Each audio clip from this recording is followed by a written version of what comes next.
You're going to get a little experience. Yeah, I'm gonna lay down. I was told you I have need a it. little I know. experience while you're here That was a good with the walk. group.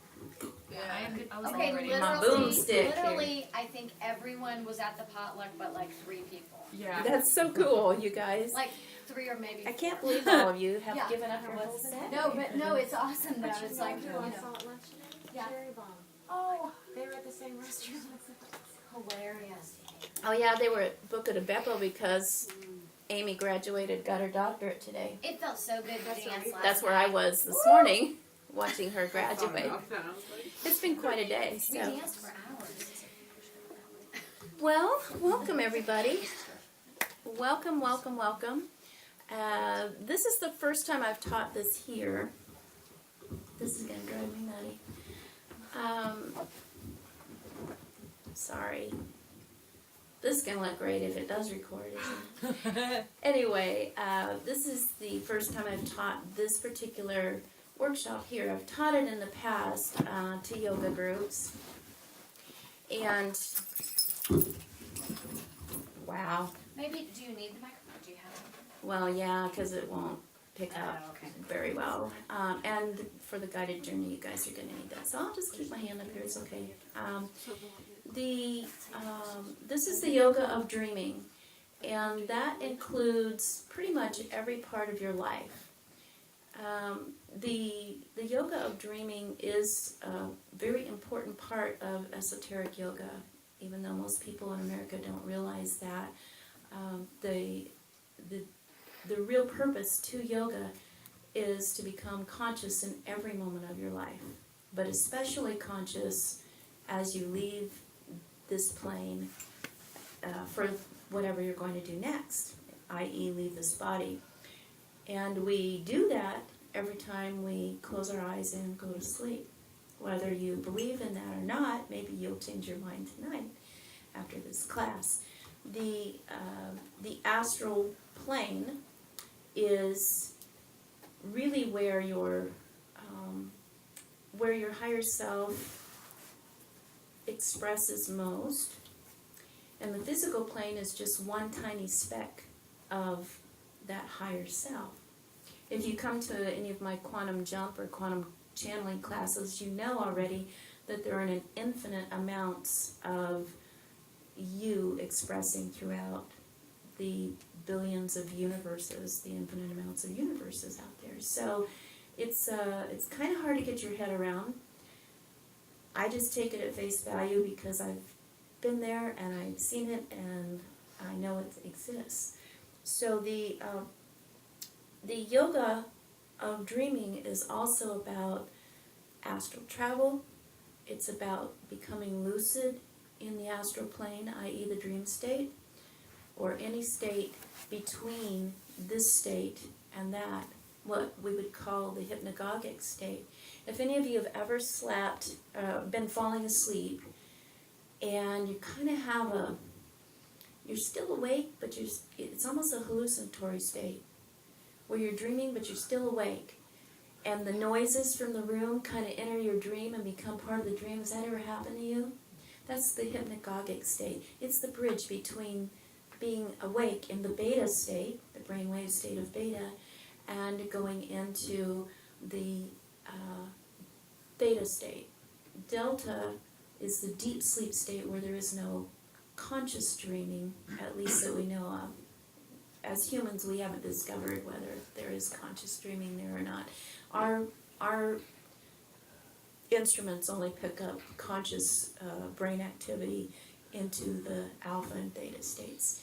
So alpha is kind of where you go when you're first learning how to meditate, or when you're doing something cool like reading a book and you get lost in a book, or you're driving and all of a sudden you're 50 miles away and you're like, wow, I don't even remember driving, but I'm glad I'm here.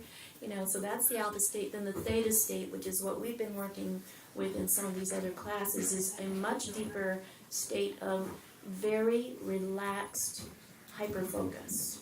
So you need to hear that, hyper-focus. It's not about going unconscious, because if we go unconscious, we black out. And that's totally not what we want. We want to be very conscious. So I have people come to me a lot and say, I don't dream.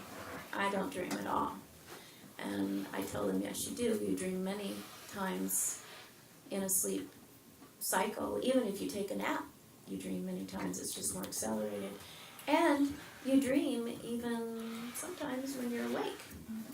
You know, we are more dreaming than we are awake, and I would say we're often not awake very much. Anyway, so, but all puns aside, see, Ray's rubbing off on me too.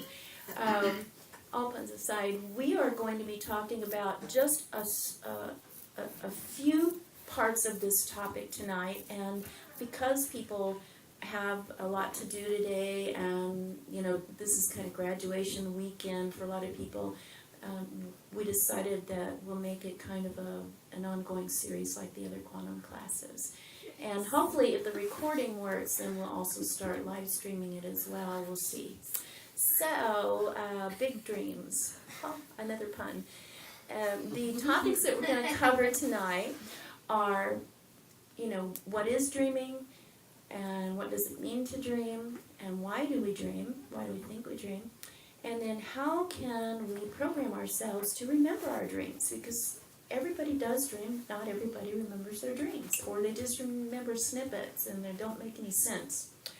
And then the third topic we'll touch on is then lucid dreaming, becoming absolutely conscious while you're in that dream state and literally, you know, consciously doing stuff in the dream state, which is ultra cool. And then finally we'll talk a little bit about astral travel, which some people will say is lucid dreaming only more on a conscious state, and I don't know where I am on that one. I still haven't, the jury's out with me on that one. So we'll see how you guys feel after you have your little experience tonight, because we're going to play with astral travel tonight at the very end. So, how many of you don't remember your dreams at all? I just figured not very many people in the room. And you don't ever remember your dreams, Billy? No, I do, just not very often. Not very often. And when you do, are they mostly scary dreams or exciting dreams, or just... Well, about 3 weeks ago I was shot in the stomach, so... Mm-hmm, okay. I don't like that one. But it did really happen. But you know, and that's part of what we're going to talk about tonight too, because people are always afraid when they have a dream like that, aren't they? I mean, it probably left you going... I didn't die, but I felt it. How'd you feel after that dream? And it was strange, because I was like telling my daughter, well, they shot me right here. Mm-hmm. But I'm like, I felt it, Yeah. you know, like spread, but I don't remember actually dying or it ever healing me over, or, you know, Yeah. I was still erect and, Yeah. you know. How did you feel emotionally when you woke up? I think it's Disturbed. when you were disturbed. Yeah, because Upset. that's the second death dream I've ever had in my life. Yeah. Well, death dreams, here we go. We'll just jump right into it. Thanks for the idea. Let me back up. We'll use yours as an example. Everything that happens, you don't have to believe this. I'm just going to pose my humble opinion and the opinions of yogis from ancient times on up. Everything in your dream is a symbol. And symbols are the language of the soul. They're the universal language, period. If I say the word bike, most of you get a picture of a bike in your head. You might have a picture of a racing bike, and you might have a picture of a tricycle, but it's still a bike, okay? It still means something that you get around on. So that's the universal symbol of bike. However, when you dig deeper, symbols also could be a cultural symbol, okay? So bike in our culture might mean a toy or means to get around, but bike in India means, or in China means what most people use to get around. It's a necessity, okay? And then there are the personal level of symbols. Billy might really love bikes, and so every time she dreams of bikes, she might feel, happy and free, because she always felt happy and free when she rode her bike as a little kid. Whereas Hunter might be terrified of bikes because he fell off a cliff on a bike when he was a kid.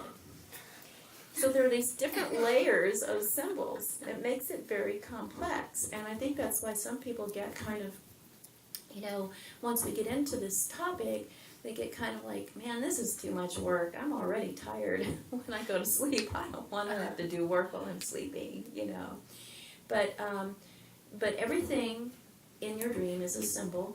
And here's the really cool part. It's a symbol of something in you. It has something to do with you. It's all about you.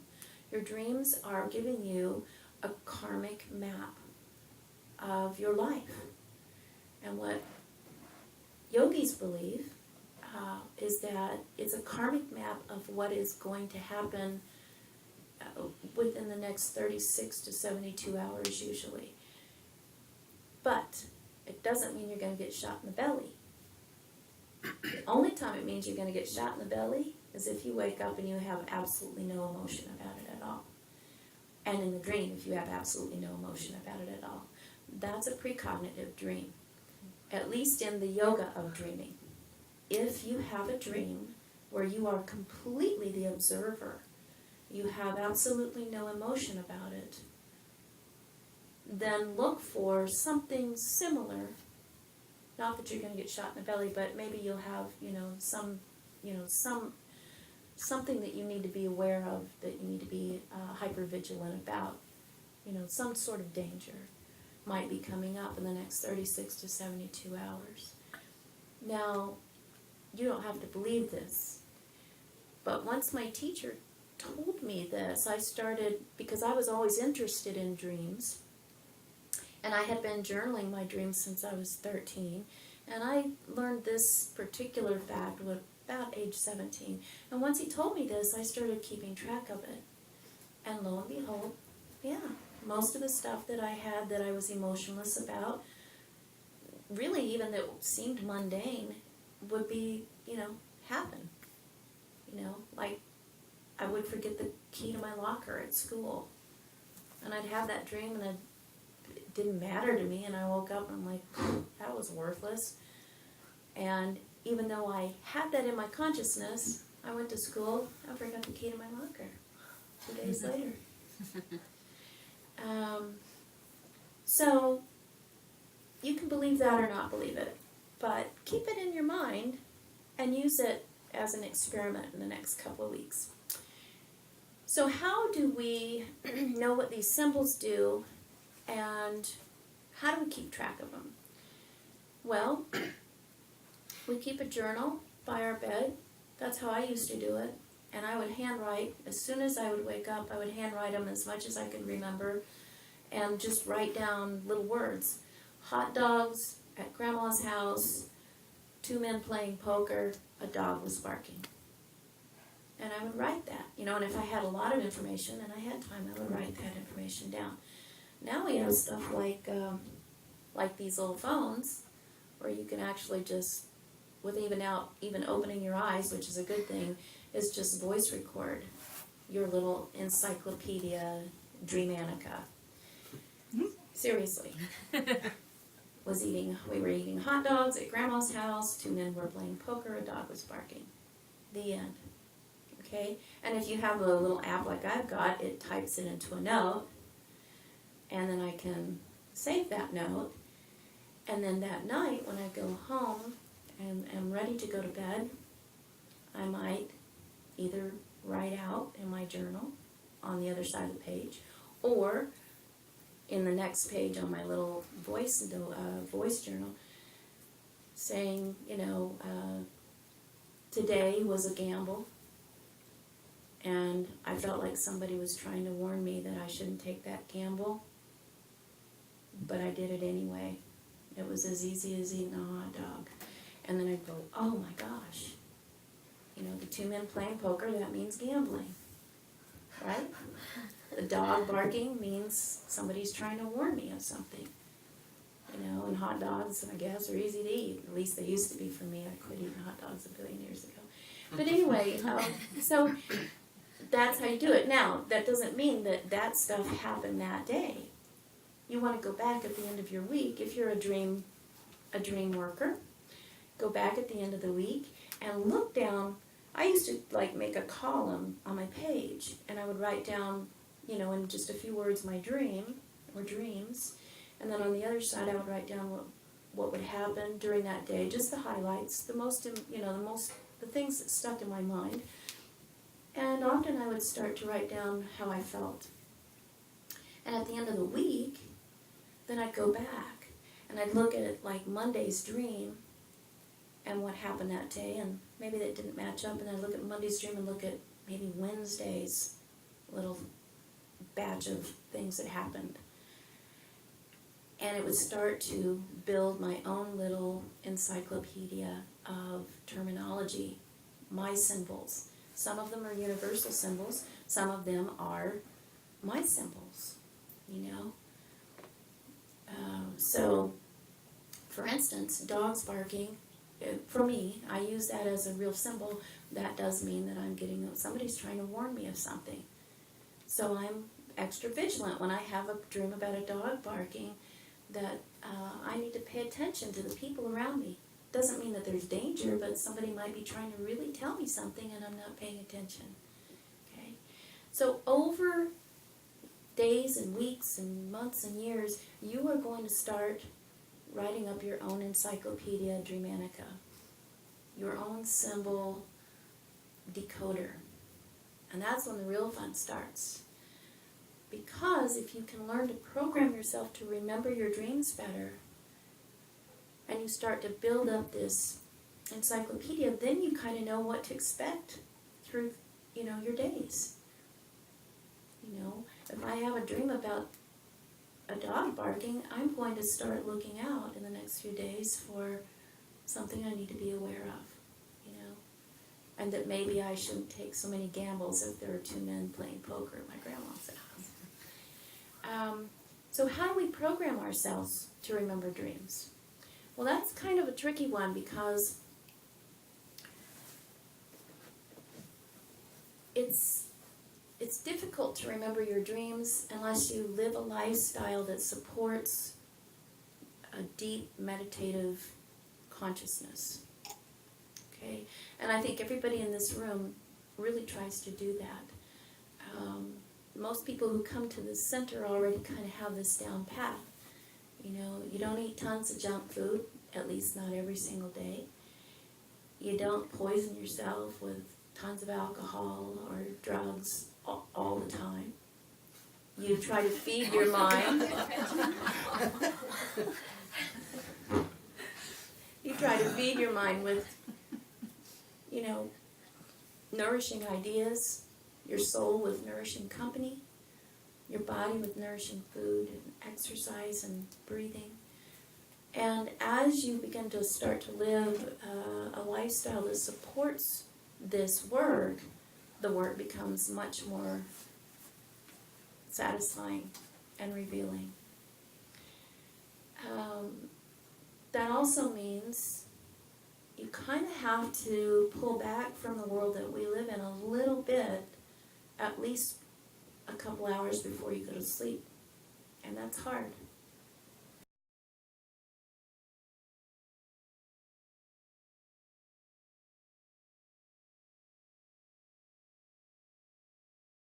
Not very many people in this room, but how many people do you know fall asleep to the television being on? You know? And or some people go to sleep with the news on. Oh my God. Holy cow. Well, it's depressing, it's frightening, and you know, you're programming yourself to have that consciousness. So I would say, you know, if you really want to go hardcore, eat light, living foods, get fresh air, drink pure water, meditate as much as possible, do yoga or tai chi or some form of moving meditation, surround yourself with like-minded beings, feed your mind with nourishing reading materials or, you know, movies. I'm not saying don't watch movies or anything, but try to stay away from stuff that, you know, if you don't want to dream about monsters, don't go watch movies about monsters. I learned that when I was a kid. I still haven't learned it. I like monster movies. It's But- never bothered me. They don't bother Movies me. don't bother me at They don't all. bother me either. But if you have scary dreams from scary movies, yeah. Yeah. So you see the correlation. And then if you want to go deeper, you know, in our culture, we have become a 24-hour culture, have we not? Astronauts cannot fly around our planet and not see lights on all around our planet 24 hours a day. Whereas, you know, even 75 years ago, most people went to bed when it got dark, or, you know, close to, and they didn't have bright lights and flashing televisions and monitors and iPads and phones glaring at them till the very last minute that they dropped into sleep. And guess what happens when you do that? You go unconscious because your mind and your body have just had it. Human beings, like all creatures, live in a rhythm with the earth. And if we really were to practice dream yoga like my guru practices it, you would start to come down as the light on the earth comes down. That's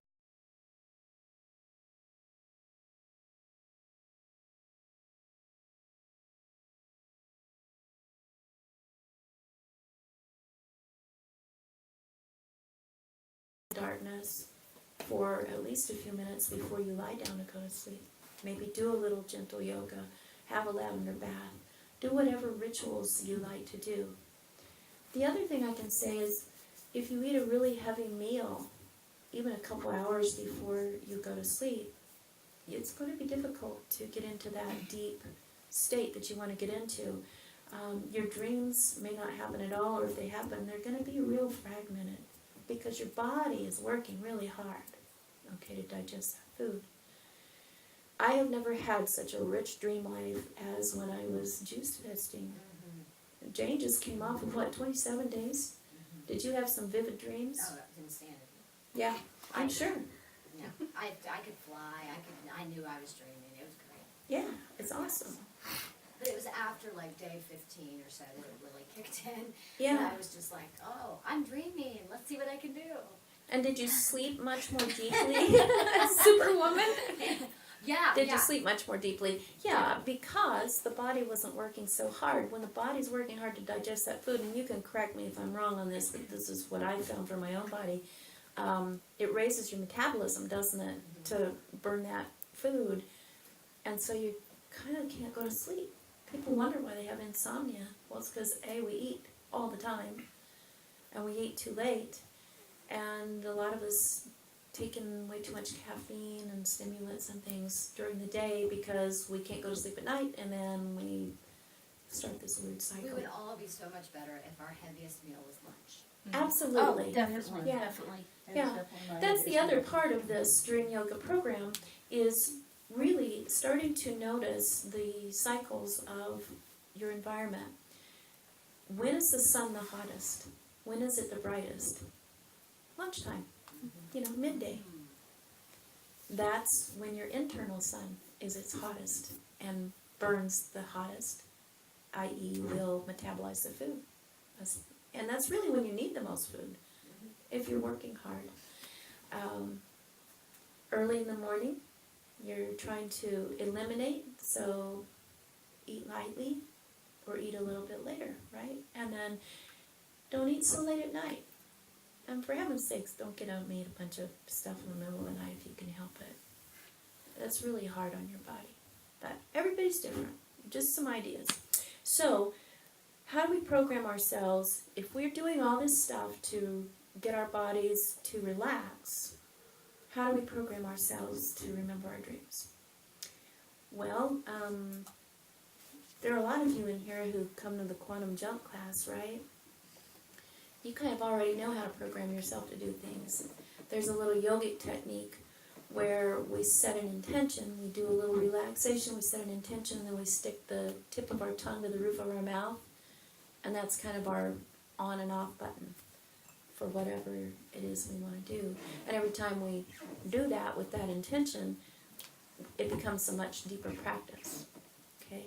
So if every night before you go to sleep you do some progressive relaxation, you breathe deeply, you relax your body, you begin to relax maybe from the toes on up, consciously relaxing your toes, then your ankles, then your calves, and your knees, and your thighs, and so forth on up. By the time you get up here, usually it's about the time I get up into here, I'm really starting to get tired, sleepy. But we don't want to conk out. We don't want to black out. So when we get into that very relaxed state, we try to stay awake, but have our body be relaxed. And when you get as relaxed as you think you possibly can without falling asleep, you touch the tip of your tongue to the roof of your mouth and set the intention that you are going to remember everything in your dreams. And you're going to be able to understand the symbols and use them in your life. That's an important and. So not only are you going to remember your dreams, but you're going to translate the symbols and you're going to be able to use them in your life perfectly. And that's been my program since I was a young kid. And I remember my dreams. It takes me a long time to record my dreams in the morning now because I've got so much. And I just put 1 or 2 words. It's a really cool science. Okay, so, one more word about turning the lights down, bringing the lights down, or even sitting in darkness for a while before you go to sleep. There is a physiological response. It's, forgive me, now I can't remember if it's melatonin or serotonin. It may be both. When the light starts to come down, those hormones go up. Melatonin. Yeah, because people take melatonin sometimes to go to sleep. And melatonin helps you go to sleep. So, I mean, I can look at my animals, my dogs do this. As the light starts to come down, as the sun starts to set, they are some hyper dogs. But as the sun starts to set, if we don't have a bunch of bright lights on in the house, they go curl up and they start to, calm down a little bit. Or they want to snuggle for a couple hours. And then they're snoring way before we're asleep. Because they're smarter than we are. And they're not on the internet. So, anyway. And not eating junk food. And they're not eating Burgers. ice cream. Yeah, they're not eating Snickers. So that's just an idea for you. You don't have to use all these tools, but I'm throwing a bunch of them at you tonight because you guys are hard hitters, most of you, and you can use all the tools you get thrown at you. So I like that.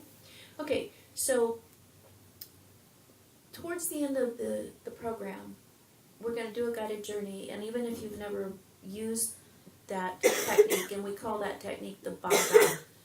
It's called the baga, putting the tip of your tongue to the roof of your mouth. And you don't have to use that. You could touch your thumb and forefinger together, or you could cross your toes, or cross your eyes, or whatever. Whatever would be a good trigger for you to remember your dreams. We'll program that before you leave, and then you can do that every time. And every time you use it, and right in the middle of everybody's conversation, at least once a day, pull back and just watch. And watch what's happening with all these people. Don't judge, just watch. Just observe, as if you were in a dream. Okay? And you'll notice that once you start to remember your dreams, you're watching in your dreams. You're observing everything in your dreams. And that builds into lucid dreaming. So these things build, these practices build. All these layers build up to the granddaddy, which is, going where you want, when you want, flying, going to Jupiter, going back in time, all that stuff. So, any questions before we go on? Because I feel like I'm just kind of, it's just coming out, as it always does. Some of that stuff's pretty common knowledge to most of you, right? Most of you guys know that stuff. Yeah.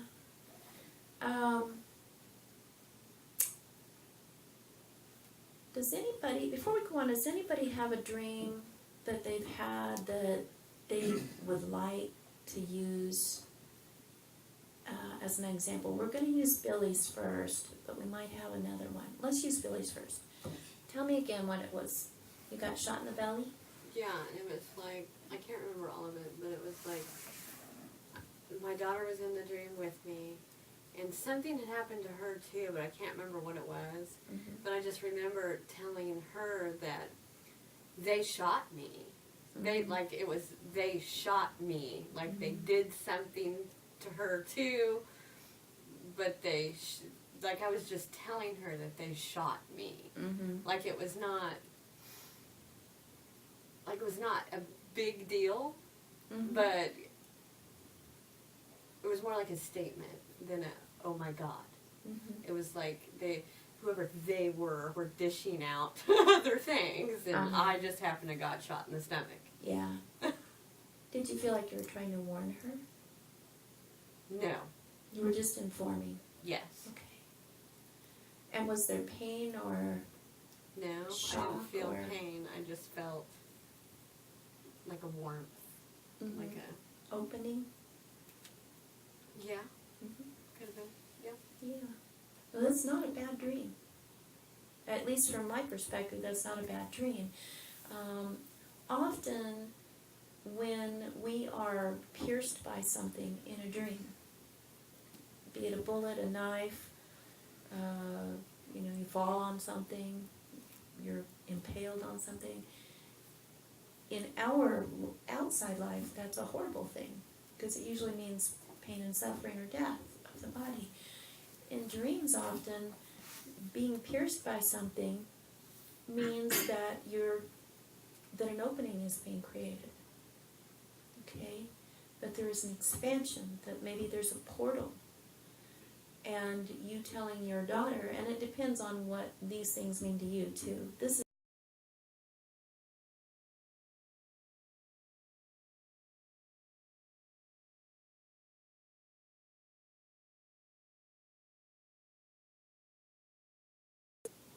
for work for you. Or maybe there's an opening for an opportunity, or there's an opening for new insights, and you want your daughter to be informed about that too. And it doesn't have to be your daughter. Your daughter is also a symbol for a part of you. You know, you have to think about what your daughter means to you, and that's the facet of you that you're trying to tell. Hey, there's an opening happening. There's an expansion. Okay? Does that make sense? I mean, yes, and it makes it all happen. Yeah, it's not a bad dream. You know? So, anybody else have one? Yeah. I had a dream once. I actually think that I astral projected in my dream. Because I was, I don't know, it was just, I drank a little bit and I had the spins and I was trying to go to sleep and I meditated myself to sleep. And like I saw myself meditating in my dream when I was going into the lucid dreaming moment, and trying to just focus on my breathing and stuff. And I just remember getting like a really, really big rush of fear. I don't remember what the fear was about, but it was just fear, and I just kind of like pushed it away. And I saw like a bright light. When I opened my eyes, I was kind of iffy about opening my eyes, but when I did, I was looking at my body, and I felt like extremely light, and I was just weightless, and I had this transparent string connected from my belly button to my body's Oh, belly yeah. button. That's astral projection. I don't remember anything about what happened while I was That's so astral cool. projecting. I just remember looking at myself and being like, holy crap, I think I'm astral projecting. And then nothing else. Well, that's really stereotypical, especially if, was that the first time you... That was my first time, I Okay. think, that I had an Fear, people have a lot of fear when it happens. That was my first time especially- letting go of the fear during meditation, because That's that was when I was cool. still new to meditation, and I got scared really easily, and then I stopped The myself. unknown, yeah. Yeah. Well, it's very stereotypical. A lot of people are afraid of meditation, by the way, because deep down they know, we're not stupid beings. Deep down we know if you go to meditate, you're going to see parts of yourself that you never saw before, or maybe that you've been kind of hiding from, or you're going to see stuff about life that maybe you're not ready for, i.e. more responsibility. So that's stereotypical, but the fear when you astral project, especially when it just happens like that, usually it'll knock you right back into your body. I'm surprised you didn't get pulled right I mean, back maybe in your that's body. what happened because I don't remember anything after me staring at myself. But we hear a lot about the silver cord that is attached. It's kind of this elastic, etheric cord that's attached to the physical body, to the astral or the energy body. But it's actually pretty unusual that you see it. It looked like almost like an umbilical cord, but it was completely transparent and like clear and like light. It Full looked like light. straight light just Wow, connected to it. that's pretty badass, actually.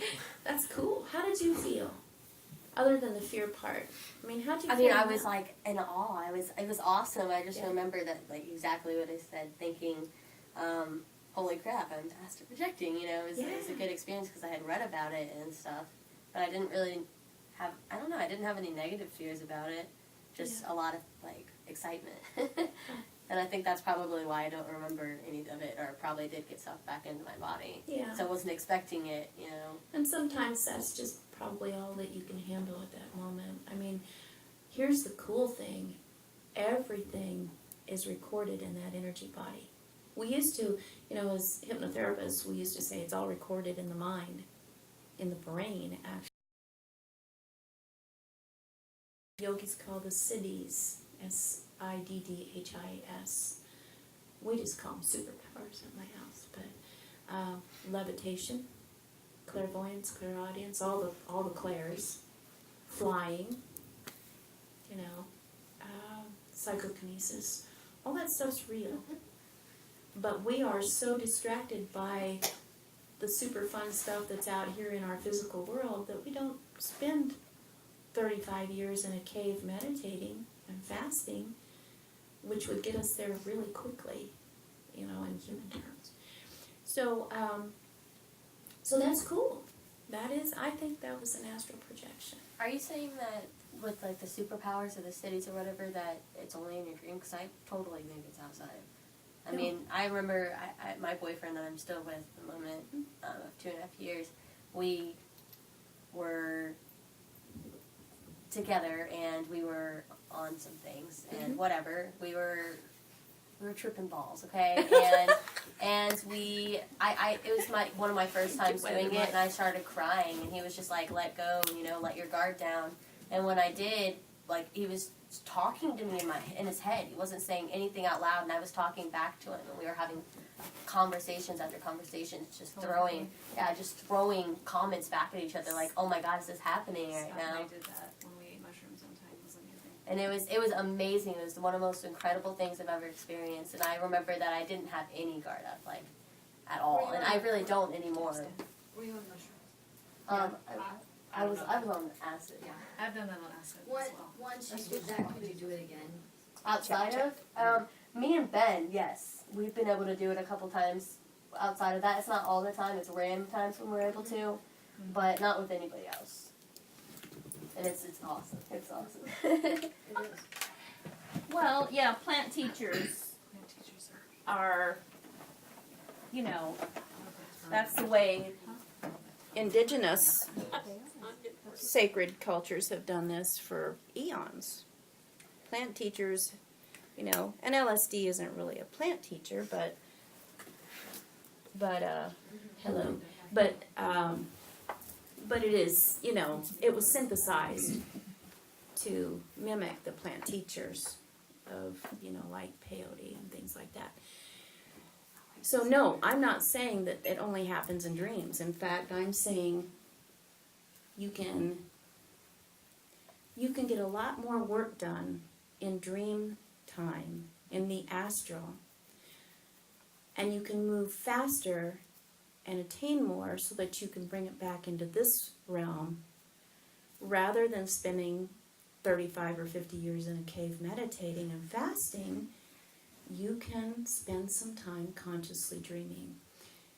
My teacher says, and this is also in yogic texts, that in the astral realm, everything is 900 times faster and more efficient. So, let's just think about that. If you wanted to learn how to play the piano, you could practice for 10 hours a day. And you would get really good at playing the piano if you had a good teacher pretty quickly, right? Like maybe in 5 years. Really good. If at the same time you are a good conscious dreamer and you are lucid dreaming or astral projecting and you're playing the piano and doing your lessons in that realm, it's 900 times more efficient and you learn it much faster. And I think that's where some of these virtuosic people happen, is because they came into this realm. If we practice them in the dream state, or if we at least explore them in the dream state, like flying. Yeah, I Jane. wanted to add something. Whenever I was a kid, every dream I would have every single night until the age of 6, whenever I moved to Missouri. Every dream I ever remember having, every night, I was either flying, levitating, breathing underwater. I didn't have to breathe, every night. And I noticed that whenever I was dreaming, that if I had to maintain a state of mind over matter, and I just knew this, that as soon as I started to intellectualize what I was doing, I was no longer able to do it. Right. I would come back down from the ceiling and go back down to the floor. Precisely. And I'm like, okay, I can't think about this. I just have to do it. Believe. I don't know what I'm trying to say when I go. You have to have the feeling state. Yes. You have to have the direct feeling state. And I just, I just thought that was amazing. Nobody ever taught me that. Nobody ever told me that. I just knew it. Well, that's because you're a And crystal child. You came in knowing that this time. You're that age. Gosh darn it. I didn't quite make that. That's how we Do know most we people can do make it the as a wind kid? blow when we're younger. Maybe not, maybe I just make that up, What was- my kids did. What was the question, Jane? Do most people do things like that as a kid? Yes. Okay. I just started 3 until we're years ago. brainwashed. Yeah. You just started a few years ago. You just Or- remembered it, Yeah. Ray. I bet when you were a tiny child, you did this all the time, I had And- nightmares when and I it was a kid. became squelched. You did. Yeah. Horrible nightmares when I was a kid. Me So too. did I, but I could control them. But I always made them worse. But I knew that I was making them worse, and Yeah. but I tried to wake up and I couldn't wake up I did that a lot. all the time. I used to be able to dream on purpose. Yeah, Yeah. that's lucid dreaming. That's a cool trick. It's a cool That trick. is the trick. That is the trick. I haven't done that. So when the You could do it as a monster, kid. when the I could do it monster's as an chasing adult. you, Yeah. It's been several years, but I could do it as an adult. when the monster's chasing you in your dream, Yeah. and you have that feeling state that you turn into a bird and fly away, I'm like, Yeah. I don't know what the monster no longer comes into your dream, or you turn into a big cloud.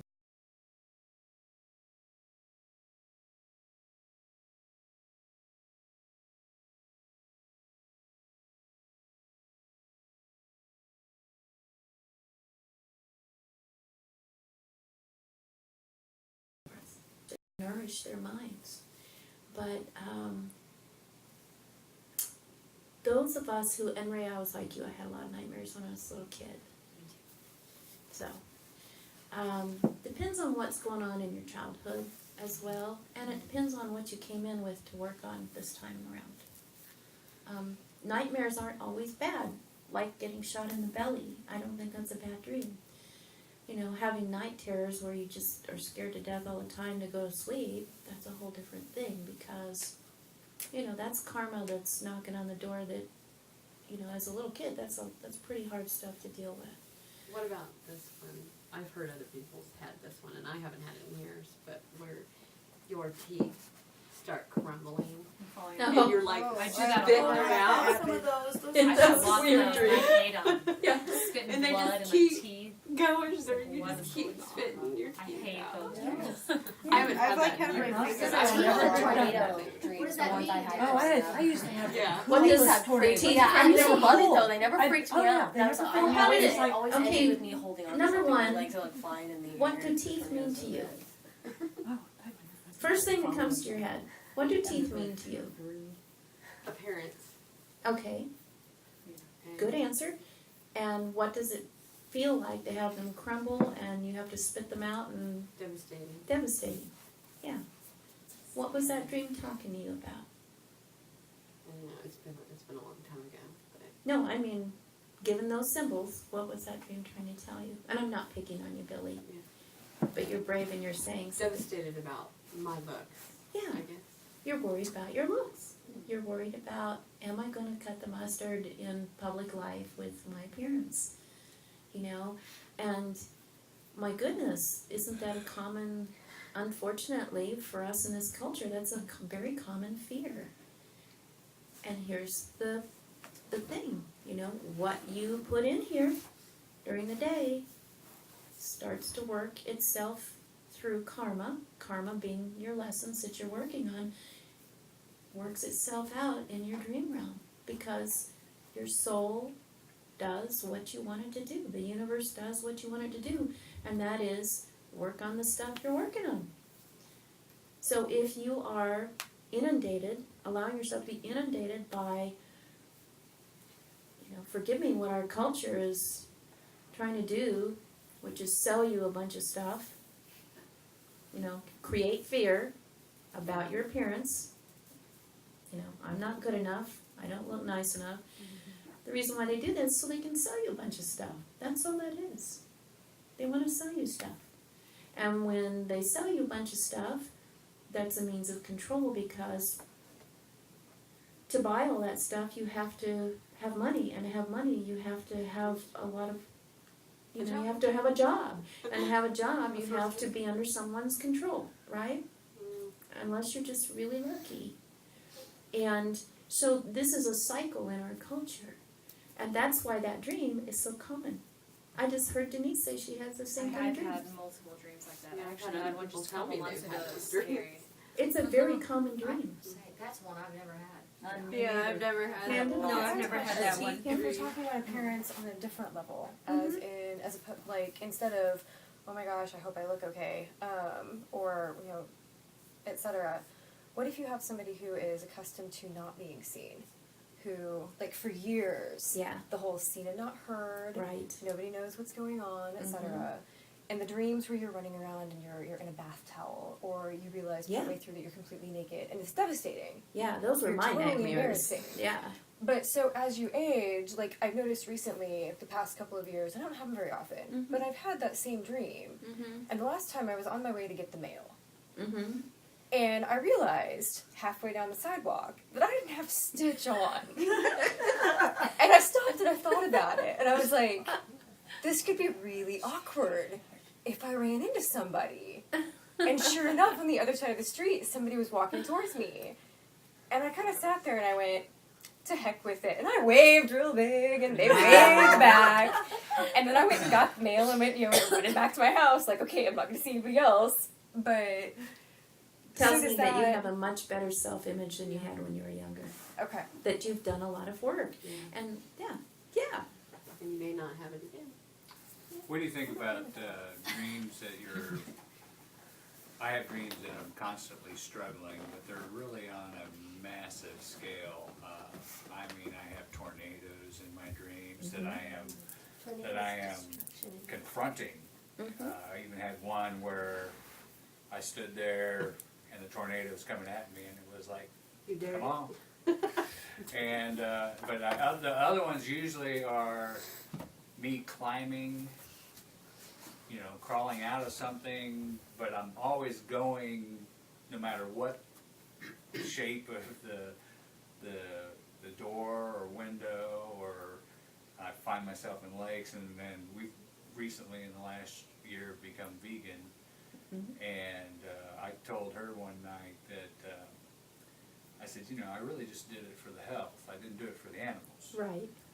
Well, that night I had a dream. Well, we love cats, and I had a dream about 2 cats that were on plates that had been cooked and bloated, and I was going, "It is wrong with you people," you know. And then the next night I was in a pool of literally butchered cows, and I was climbing over them and stepping on them to get out of this place. And then I told her the next day, I guess I am doing it for the animals, you know. But, Boy, that silly old higher self. It's always trying to manifest. No, I mean, seriously, I mean, you know what this means. This is you talking to yourself. Virtually all of these quantum sciences that we talk about in my workshops, this is you talking to yourself on the deepest level, it's your guide, you know, and you could call it your guide. You know, maybe it's a spirit guide, or maybe it's your grandmother, or whatever, or maybe it's Michael the Archangel, but virtually it's you on a higher resonant frequency saying, come on, you know, I'm showing you I something. also talk to animals. You can well, that's awesome.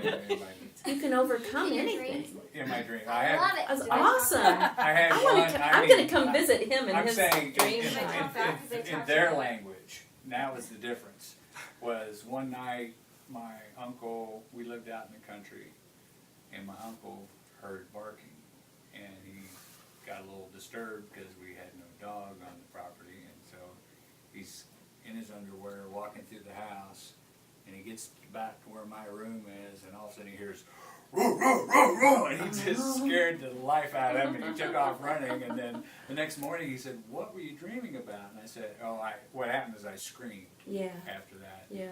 And I was talking with 2 of the largest Great Danes. And I those was are talking guides. in their Wow, language. I was gonna say Those that's are a guides. power I was dream. Those are guides. talking to them, and then all of a sudden one of them turned on me, and that's when I let out the yeah, and that was when my uncle heard it. Wow. But You're a good dreamer. I'm gonna come visit you. That's pretty cool. Hey, before we go on, Jane, would you mind turning the air conditioning up just a little bit? I see people starting to rub their arms, and it finally kicked in. I'm curious if everyone that's here is a good dreamer. Like, not always good dreams, but like, was everybody interested in coming to a dream workshop because you do dream a lot? Yes. Because Yeah, it's just you interesting. have dreams. Yeah, it's fascinating work, isn't it? It's fascinating. Well, they're This thing was on complicated. like I've been told I need to do this through the spirit world. Right. Yes. And I have attempted it. I do, you know, I've got the little light next to my bed and the pencil, you know. That's why I like using my phone, or if you have, you know, since the phone's a wireless device and you really shouldn't have Yeah, I don't have it any. near your bed, you know what? They have Go those to digital recorders get I those was little thinking digital about recorders. getting. They're like $19, and keep it near your bed and just, you know, and record it, and then go and, you know, type it up later or whatever at the end of the week. But find some way. Yeah, find some way. Here's a shawl if somebody needs it. I'm sorry. You know what? Our temperature is just crazy in here. Our thermostat is odd. There you go. I don't like it. Yeah, I can see this is going to have to be a long series of classes. Yeah. Yes, Yeah. Ray. I'm not ignoring you. I'm just trying to, like, bridge this stuff together. Dreams that occur in the future.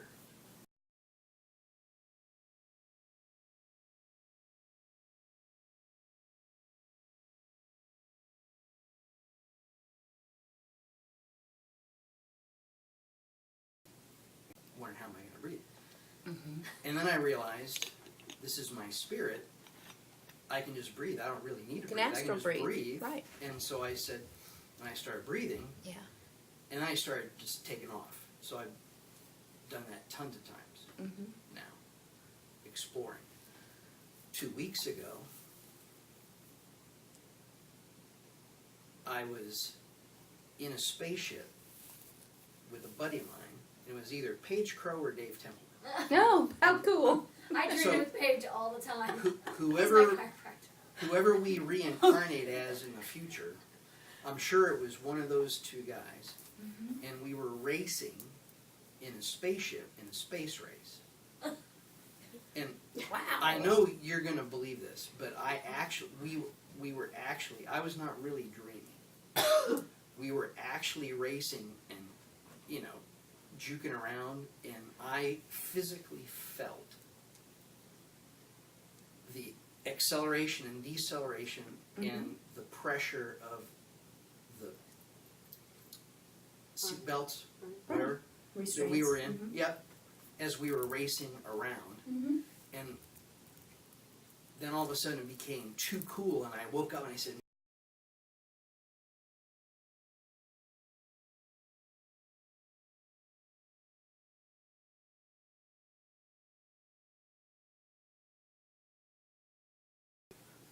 In infinite permutations, forever, all at once, all the time.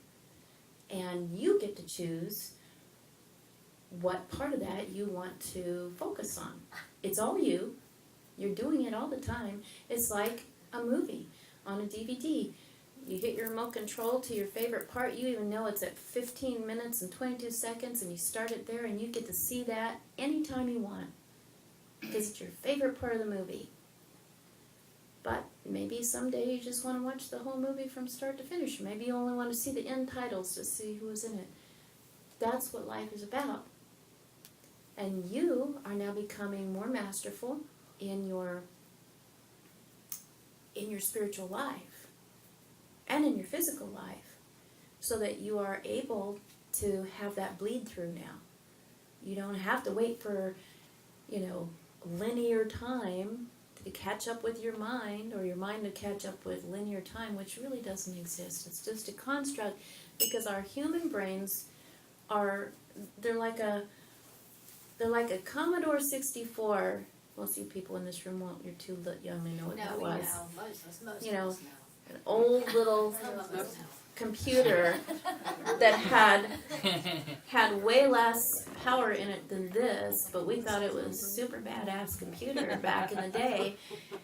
That's what our brains are like, but our real selves are the ultimate computer, the ultimate recorder, the ultimate DVD Blu-ray player, because everything is happening all at once, all the time, forever.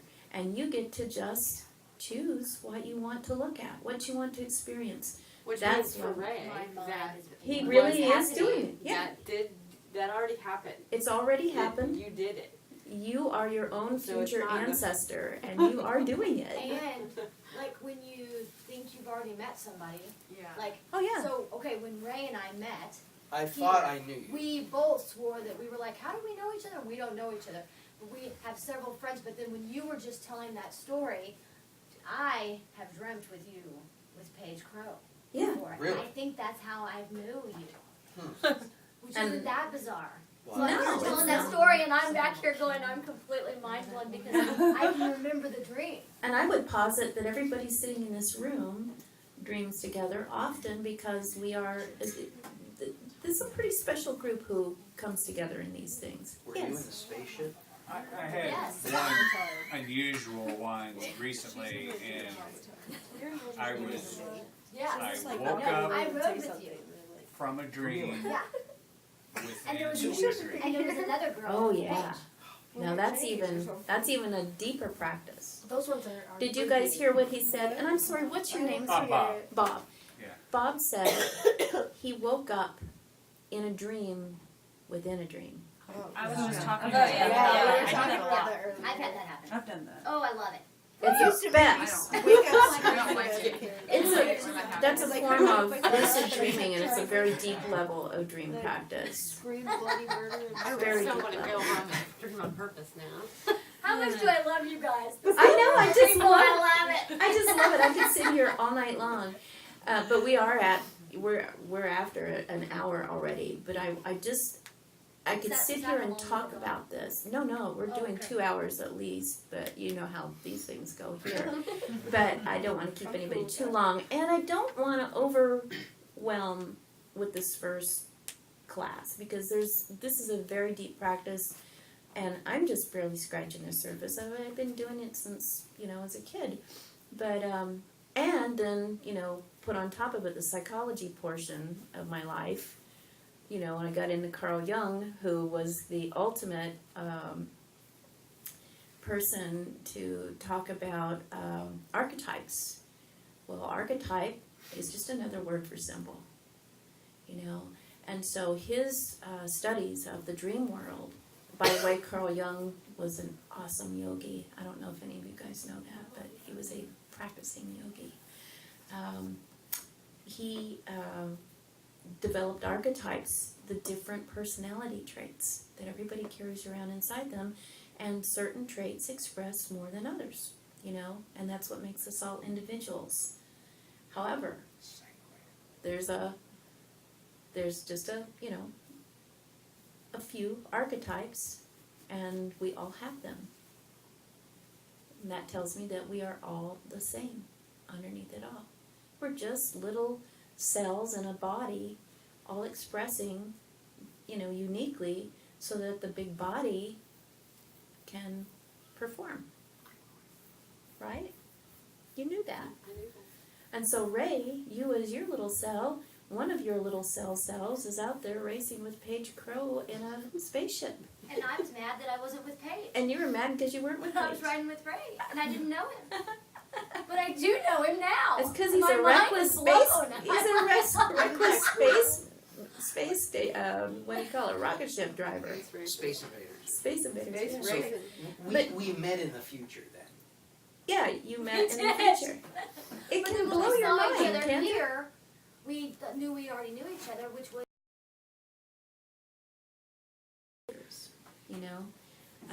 So I used to, when I was younger, believe in soulmates, and I think we have more than one. I think we have like soul clusters. We're all part of the same big something, but we have partners that we hang out with and do things with and explore over and over throughout all these different permutations, and we bump up against each other like little photons at places like the Council of Light and in our dream world, and it's really cool. So that's what that is. That's that, oh my God, I knew you in a past life. Well, yeah, it's awesome. So are we gonna all have a group dream tonight? We can, if that's what you guys want to, we can vote on that. We can have a group dream if you want. How does that work with you're the reason you can't sleep is you're awake in somebody else's dream? Can I work out in my Or dreams? wouldn't that just kind of really make things interesting though, if you were trying to have a group dream? Ooh, she's a good thinker. That's a cool concept to think about. And there have been cool sci-fi movies about that. People controlling other people in their dream state. Dreamscape. Yeah, exactly. One of my favorites. SpongeBob did it too. SpongeBob always does. A couple of months ago, it started with an I.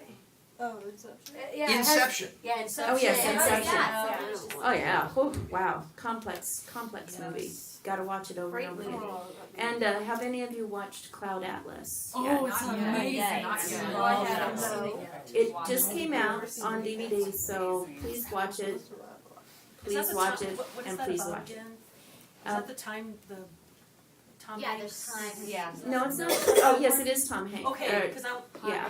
I haven't seen it, but I want to see it. It's about exactly what we're talking about. Reincarnation. So I would ask you guys right now: are you asleep or are you awake?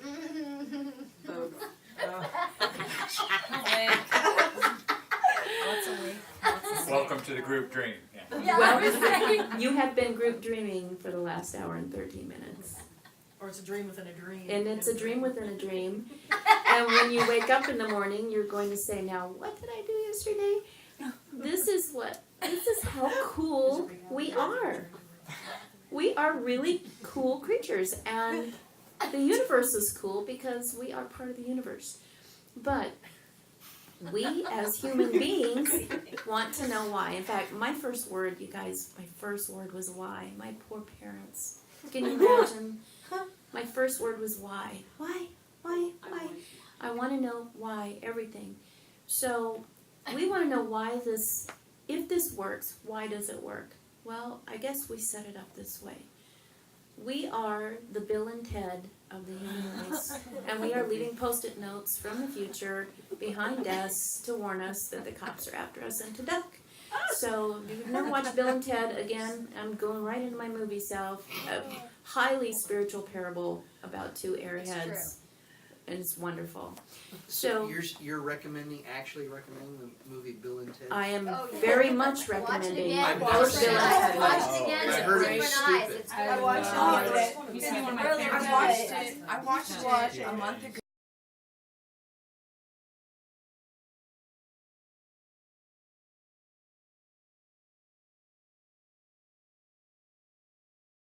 Stoner dudes who are really stupid airheads, and they're just bumbling idiots, and they seem to come through, and yet the most amazing things happen.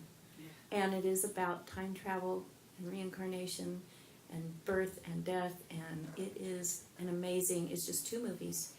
But the main message in the movies is to be excellent to one another Yeah. and party on. Yeah. I mean, how much of a spiritual parable do we need? For real, all kidding aside, be excellent to one another and party on. You know, have a good time. Be excellent to one another. What dreams may come is another Is that A one. Wayne's beautiful- World or Bill and Ted? No, Bill and Ted. Yeah. However, Wayne's 'Cause they World do is that a still lot, fun. yeah. Yeah. So Bill and Ted, Inception, Cloud Atlas, and The Matrix. I'm recommending The Matrix. Oh, the Matrix of gold standard. And 13 what times. dreams may Gold come. standard.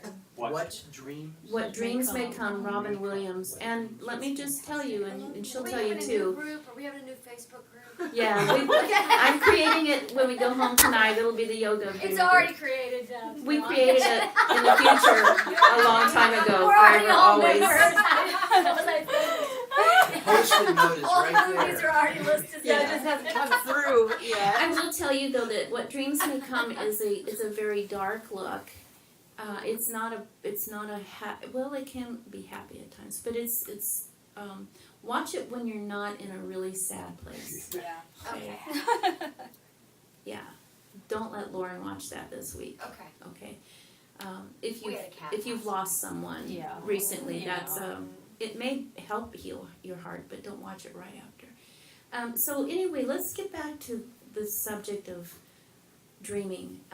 We've been talking about, I think we're just kind of identifying some things tonight. Definitely. And we gave you the tool of the Bhaga, the program, the switch, okay? You can put the tip of the tongue to the roof of your mouth wherever you like, whenever you want to. Once we do what we're going to do tonight, you'll have that program. And journaling your dreams, writing them down or recording them. And then also, along with that, recording what happens during your day, the highlights. Not just the things that happen, but the feelings. Now, why do we want the feelings?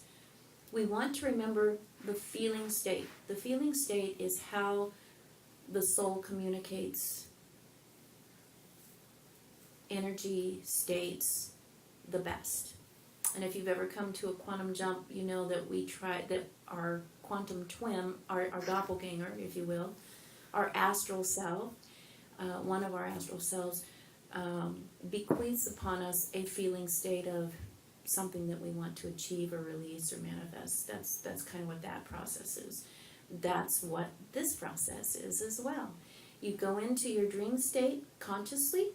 You decide, when you get really good at it, you decide what you want to do in your dream state, i.e. lucid dreaming. And then you get so good at it that you literally have those feeling states, accelerating, decelerating in a spaceship. That's astral travel. They're all part and parcel of the same thing, which is being conscious all the time. You are in a dream right now. You always have been. You always will be. Dreaming is creation. And when you fall asleep in this physical body and you go to sleep and you have dreams, that's just the bleed through of what's going on all the time. But because your mind is turned off, you got out of your mind's way, the stream comes through a lot more clearly. However, when you start to wake up, the mind takes over and it wants to translate in its own language. And that's where it gets garbled. So look for the symbols. Don't try to analyze so much. Don't try to give it language. Ask yourself, what were my feeling states in the dream? And if you had no feeling states, then write down the symbols, because that's probably a precognitive dream. So you're wanting us to journal, like, a little bit about what happened. Yep. And the feeling state. Yes. No, and then a little bit of what happened in our actual day. In your actual day. Okay. And the feeling states. Feeling states of our waking, this dream. Of this dream. Okay. Yes. Of your, we'll call it the beta state. The beta state is when you're supposedly awake, Okay. you know, doing your day-to-day stuff. You're not daydreaming, you're not meditating, you're not sleeping, you're not dreaming. Beta, you can't dream while you're in a beta state. The two parts of the human brain don't talk to each other very well. That's why there's that little tiny bridge of the hypnagogic state. And that's a sweet spot. If you can stay there for a little while. That's why so many people like to use plant teachers, by the way. Because it gets them to the hypnagogic state. You know? That's where the Yeah. hallucination, the vision I've done quest that. people, that's the sweet spot, okay? Because you're not all the way asleep, you're still conscious, but you're having these amazing experiences. So, It's been even better in my experience to get to a place to have those instances without the plants. yes, oh, absolutely, Just in my own experience. absolutely. Like, I liked those experiences that I had, many of them. Yeah, no That judgment at all. Yeah. We're talking It's about been people, much better. for the recording, if it's recording well, we're talking about plant teachers, or, you know, getting to the hypnagogic state, and the vision state, the dream state with substances. Which is part of, it happens. Which I is was great. that, they had those 6 hours experiences. in. Well, We've already let's seen look it. at, you know, sacred that. societies, Which is so fun. indigenous cultures. This is a very part of the sacred It's only fun practice. for a little. Yeah. Our bodies produce DMT naturally. It's part of our system. So when you go into your dream state, you're producing your body's Precisely. natural DMT. DMT, exactly. And guess what happens? And we know this from scientific testing. Guess what happens when the body all the way leaves? You get Or flooded the- with DMT. Your body, when the consciousness leaves the body, the mind is flooded with DMT. So, another movie that was one of my favorites is, what was it, oh my gosh. now I can't- Brainstorm. Oh my God. Brainstorm, they actually figured out a way to record someone dying, and they saw what she saw. Wow. And she went into the DMT state, although they didn't identify that in the movie, but that's what I always imagined would happen. And that's an amazing scene. If you can just Google Brainstorm ending scene on YouTube. Like 20 years old. Yeah, oh yeah, it was in the late 80s. Probably is a while ago. Yeah, it's a Maybe wonderful. at 30 years old. But the human brain becomes flooded with DMT. It's a hormone.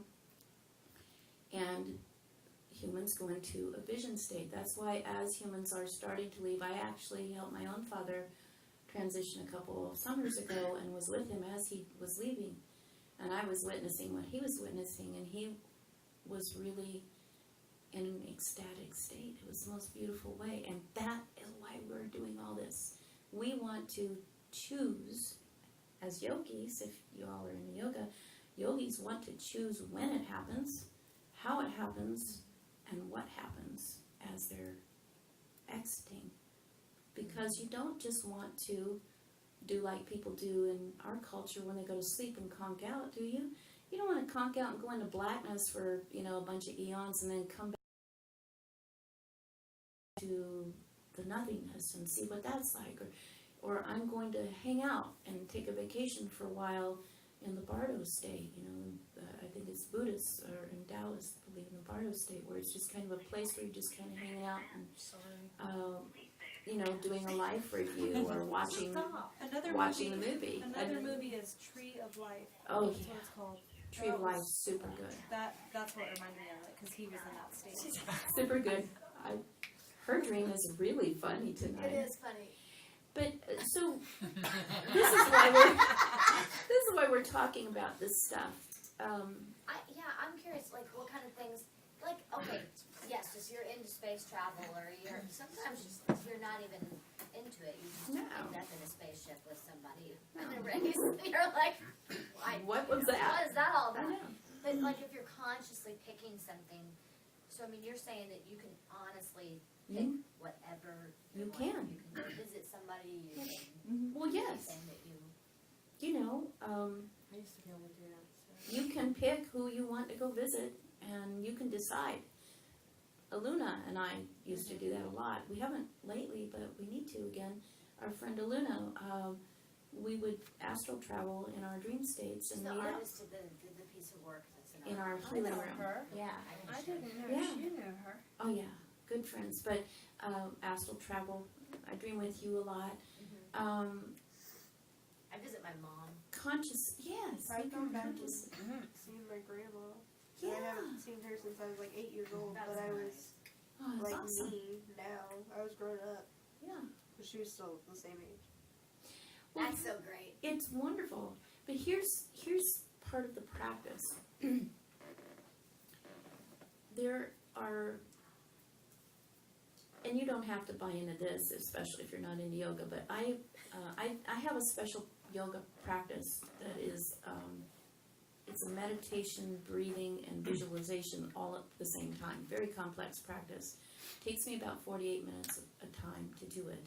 I'm supposed to do it every day. I don't do it every day because 48 minutes. because it's 48 minutes. But guess what? If I'm consciously programming myself to go into lucid dreaming or astral travel, I can do that practice in the astral realm, and it's 900 times more effective. It's like doing 900 of those 48 minutes at the highest intensity. And there's a physics formula, you guys. Intensity times duration equals force. Intensity times duration equals force. So if you do something very strongly for a long time, it's very powerful. You can take a fire hose and shoot it at a rock. You know how powerful a fire hose is, all that water and the pressure, and shoot it at a rock, and you can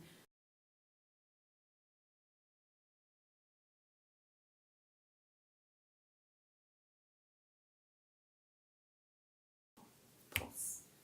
You can bore a hole through time and space, right, Ray? I'm going to call you Space Captain from now on. He is. Q-ray. Q-Ray, that's right. it's Q-Ray. He identified himself, his doppelganger, or his quantum twin. Is Quantum ray. I just call him Q-Ray. Q-ray. All kidding aside, that's really what this is all about, guys. It's cool to say I astral travel and I lucid dream and all that, but there is a purpose to using these tools. Ultimately, yogis don't care about the cities, the superpowers, because they're still kind of physical. They pin us down to this realm, and we want to travel everywhere. We want to have all the experiences consciously. So you'll see, great yogis who can levitate and pop in and out from, one country to another or be in several places at the same time. I mean, I know some of these guys. I've seen this happen. But they don't do it much because they're having better experiences doing nothing. They want to be in that spot of no-thingness, which is everything. So that's kind of a heady thing to end that with. But how do we lucid dream? Again, we have to build our way up to that with a lifestyle that supports it, learning how to program ourselves to remember and translate our dreams and utilize that in our daily life. So the more we enhance our daily life, the more our dream life is enhanced. So lucid dreaming becomes possible. then you can consciously choose what you're going to do in your dreams. And then astral travel, which is really, that's what we do all the time, but we want to be conscious of it. And we want to choose what we want to do with it, instead of just arbitrarily being drug around by Aunt Martha, you know, in the astral plane. For some of you who have experimented with our astral travel, you may have had a feeling that there was a guide with you, you know, helping you get around. Because it's funky when you first discover it. It feels odd. It's not like this world. But everybody has their own unique experience of it too. And I've learned a long time ago not to discount somebody else's description of their astral travels. You know, mine's totally different than somebody else I know who does astral travel. They're all good because they're colored by the lens of your perception of your experiences that you like to hold on as your deepest memories. Can you tell us a little bit of something that you've done? Or something? Sure. Astral travel, the astral realm is, well, I astral travel all the time, but, you know, especially at night, when I want to, for instance, go see you, there's a special process I use. It's pretty instantaneous now, but it used to be a long process. And I'm going to take you guys in a couple minutes through that process of progressive relaxation, and then remaining conscious while my body is falling asleep, and then kind of rolling out of my body. Then I float over my body, or I used to anyway, I just kind of leave now. But you kind of float over your body and you kind of see it, and you know it's okay. And you get used to that, because that can be a pretty disturbing thing. When you look down, you're like, oh, I'm out of my body. Some people feel a big surge of energy before they leave their body, of vibration or an electricity, like Kundalini energy. Some people hear a loud pop, and then they're out. Some people feel real fizzy. I used to feel real fizzy. That's a weird, I can't explain that. But Is it's it like an Alka-Seltzer? Yeah, Okay. fizzy-like. On your skin? Yeah, like fizzy. like Like body, that. a body fizziness. Yeah, like have you ever gone in a bath where those fizzy things are? Yeah, that's what it feels like. And then the color's different. The color's way different for me. The colors are much more vibrant. Sometimes there is only one color palette, which can be disturbing if you're not used to that. First time that happened to me, and it was kind of this weird, that kind of blackish green color of money, of cash.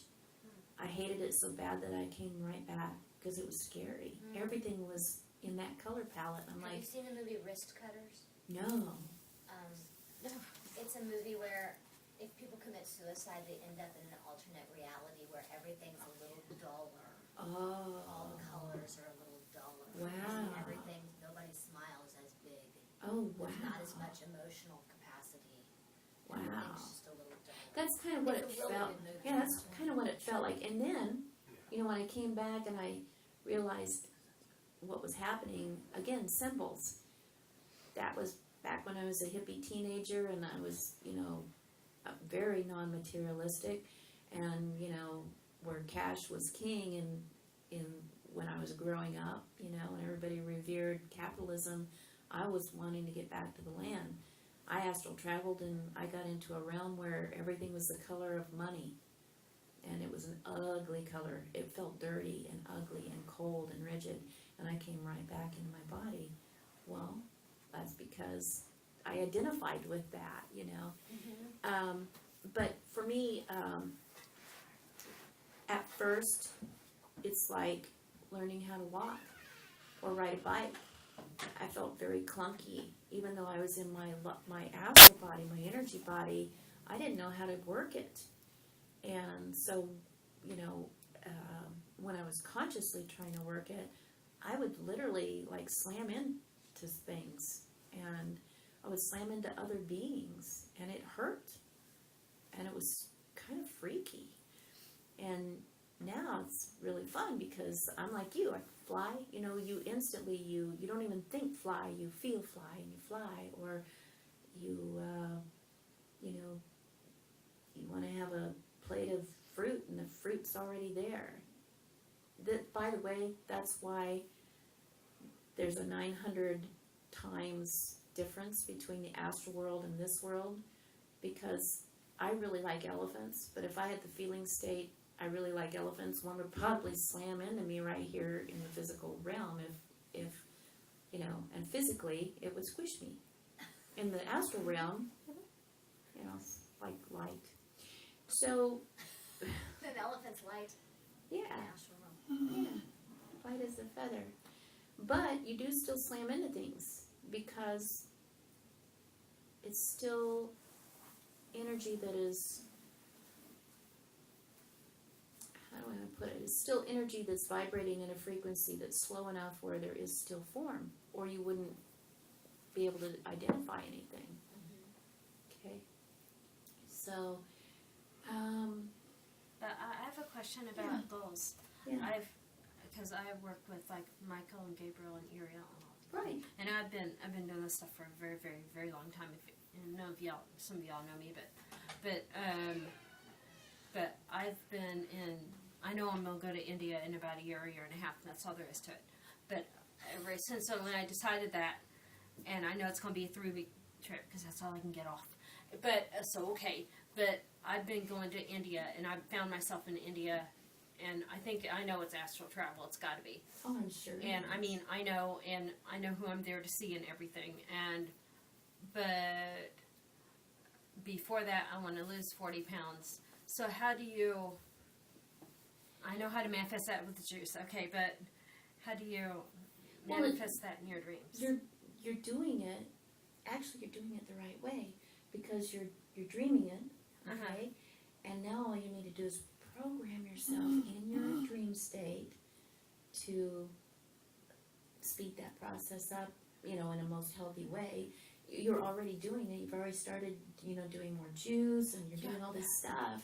So it's kind of a reverse thing from your astral travels to your physical. Do you see what's happening? You're already manifesting what you're dreaming, and as you're dreaming, you're accelerating it and you're manifesting it here, and it's becoming this closed circuit. It's not a scary thing. It's a good thing. It's it's weird. It's okay. Well, maybe when you see a gun in a dream, you're identifying with your son. So yeah, I mean, but you're right about that one thing too. Because I dreamed the other day where I was actually watching myself and I shot somebody in the leg, and it didn't. I woke up, it didn't bother me. I'm like, oh. Watch out, Billy. Yeah, Watch out, Billy. It could have been you. But then 3 or 4 days later, my son was in a thing where this house was sort of being robbed, and his friend shot this guy in the leg. And see I'm like, what I'm talking about? and I just put that together. I'm like, that's what that was. Yeah, because she didn't have any emotion. She It was an wasn't observer. I swear it was not your stomach. And isn't it interesting that Deb's like, already you can have analyzed guns in a mine. dream and it doesn't bother you at all. I like If her I have a idea. gun, I'm totally freaked out. Yeah, because Oh, that's no. personal It's symbols. a bad thing for me. Personal That means symbols something override that's like- universal symbols in your dreams, by the way, guys. I don't know if I said that before when we were talking about the different levels. There's universal, there's cultural, and then there's personal. Personal symbols override, okay, because they're closer to your own consciousness, this consciousness. And it was before I ever had someone shot and killed Right. in my lifetime, this lifetime. But it was just, even as a child, like if a gun showed up in a dream or I saw But that's a gun. fascinating, Jane, because, just like Ray has been, future visioning himself in his dream life, perhaps as a child, guns always meant danger to you because somewhere there was a bleed through and you knew that Yeah. your loved one was going to be shot and killed. You just knew, but you're consciously not going, oh my God, I'm waiting for so-and-so to get killed by a gun. No. It's a subtle thing. Yeah. If our little human brains can only hold so much information. Again, they're the Commodore 64, and and the universe, our big selves are the ultimate computer.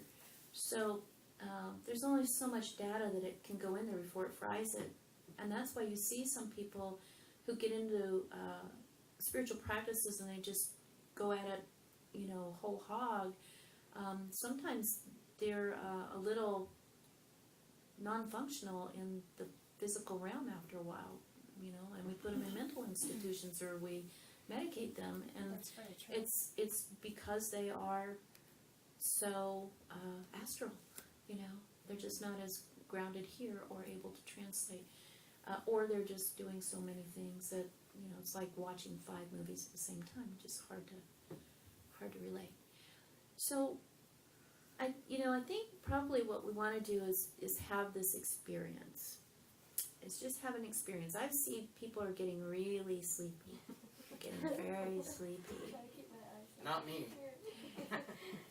Your body's getting very sleepy. So I would say You want us to lay down? if you would like to, you could lie down. You can do it sitting up as well, but I encourage you to relax. And if some of you would like to turn off those backlights, that would be great. And if your phones are on, please turn them off.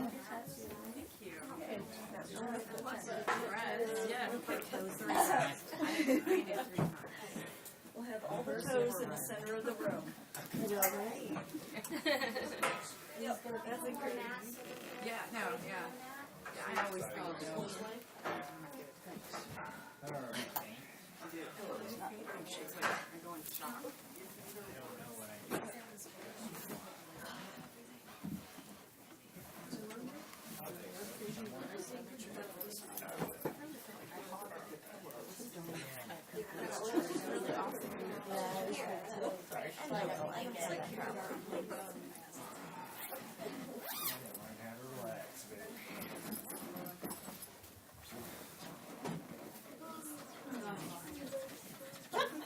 Now, and Jane, since you're back there, would you bring the eye cloths around, because I need to leave the LED lights on so we can, if this recording is recording properly. If you might want to put a little eye cloth over your eyes so that the lights aren't bothering you. Ready? Thank you so much.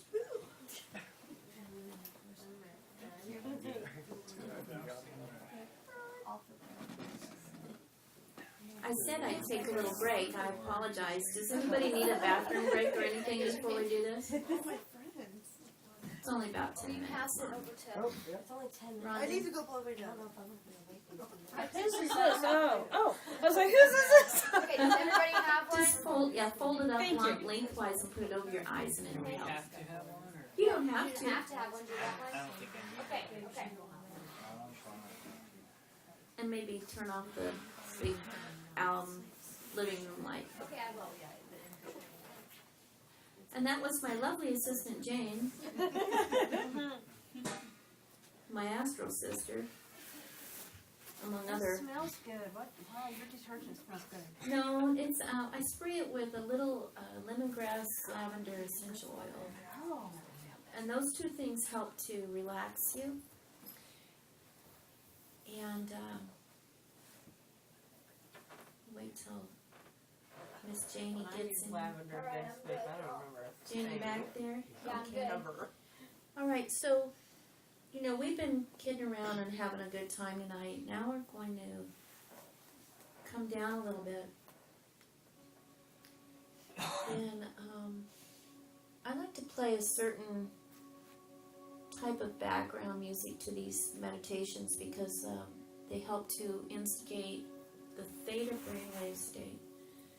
That theta brainwave state helps you to get into that astral realm a lot better, and it helps you to remember everything that you encounter much better. So just relax. I know that you're going to remember these tools from here on out, and you'll actually be encouraged by your higher self now to practice them often, knowing that each time you practice these tools, you'll get even more and more of an effect, more powerful, more positive.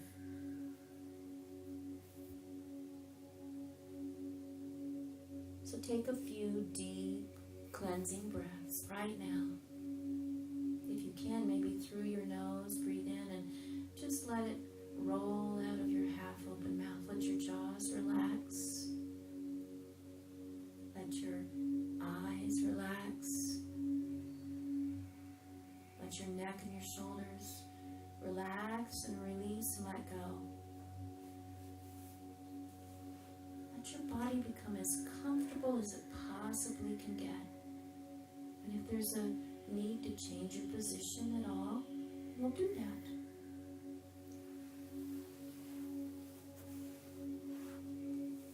With each breath that you take in,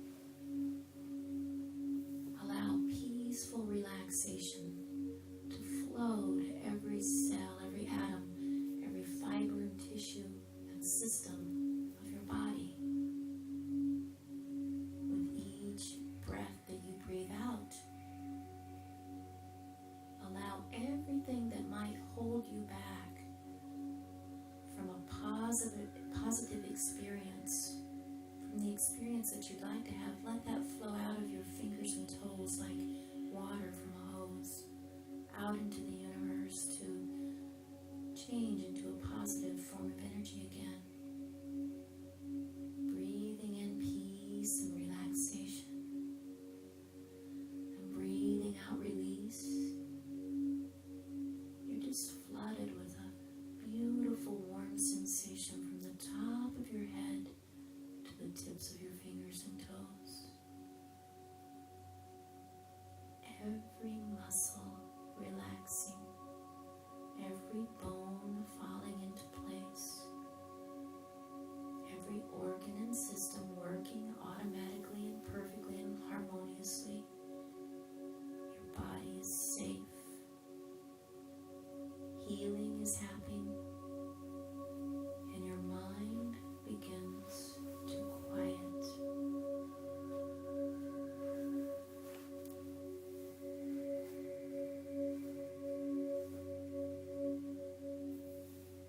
Know that everything that happens during this journey is happening because you wanted it to happen, and what you hear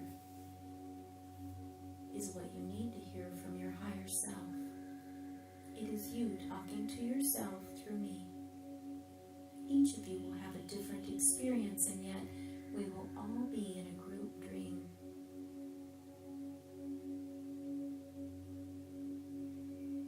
So let yourself become even more relaxed. Let your heartbeat slow down, knowing that it feels good to slow down, to rest, to become peaceful and light. Light as a feather, light as a cloud, light as light.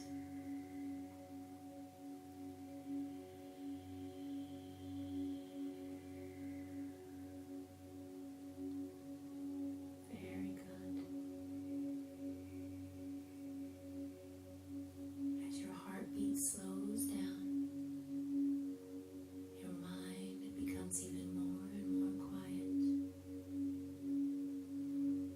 You feel peaceful, safe, happy, well.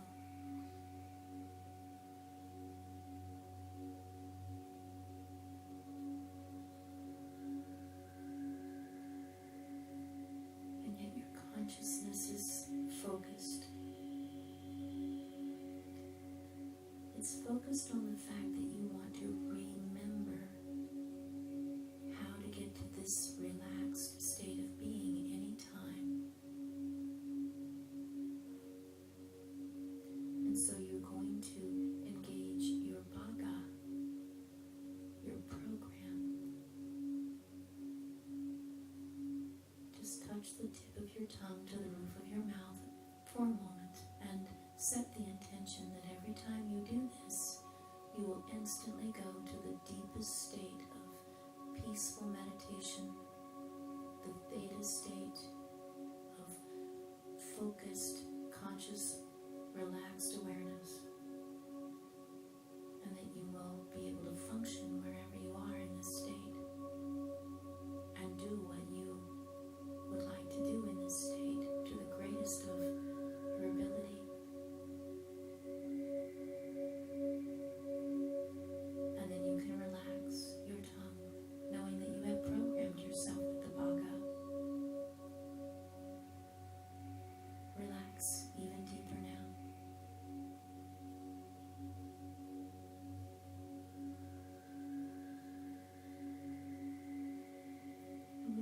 conscious awareness, see your body growing longer. Your legs are growing about 3 feet longer than they are in the physical realm. See your feet about 3 feet away from where they used to be. And it feels good to let them stretch and grow. And you become even more deeply relaxed.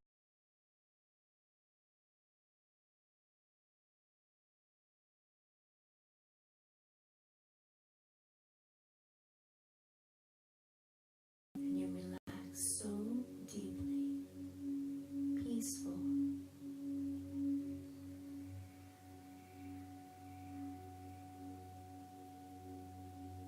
Very good. Floating here in your longer, lighter body. With your consciousness, you begin to draw an arc with a beam of light beginning at the bottom of your feet and going out to the side of your right side of your body, from your feet out to the right and touching the top of where your head is now in the elongated state. You see this arc growing from your feet to your head on the right of your body. And then you take another beam of light from the top of where your head is now, and you make an arc on the left side of your body from the top of your head to the bottom of your feet. And it feels good to draw this arc.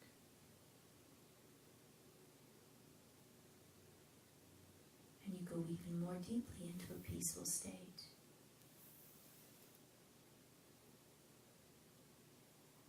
Once again, starting at your feet, with a beam of light, you'll now draw an arc that goes up and over your body from the feet to the head. And this feels wonderfully relaxing, and yet your consciousness is very aware and alert.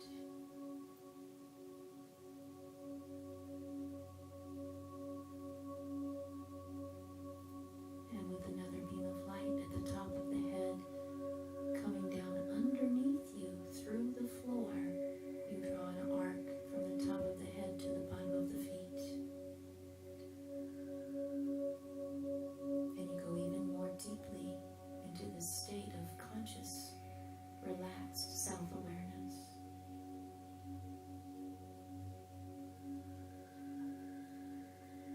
And this is so good.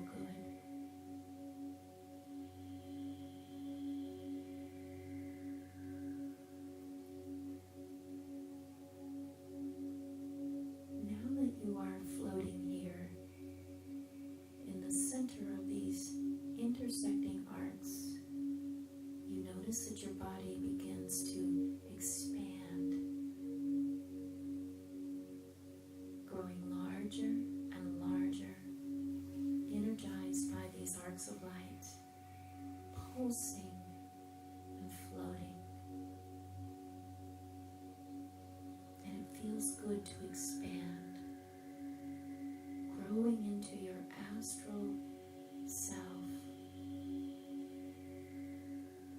You feel very energized and yet very relaxed.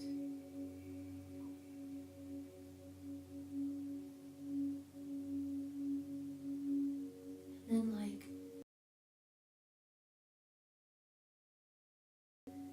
and if you have, enjoy yourself here, hovering above the physical body, looking down upon it, lovingly and in fascination, staying very relaxed, knowing that you are safe. For there is a beautiful cord of light that attaches you to your physical body.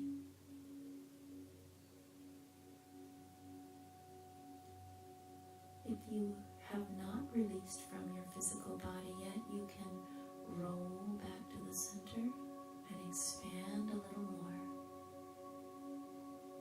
And enjoy that sense of freedom that this expansion gives you.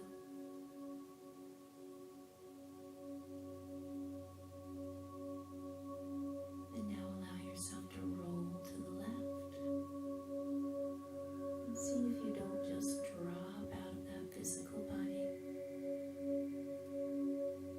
If you do, allow yourself to float and hover above the physical body and look at it for a moment.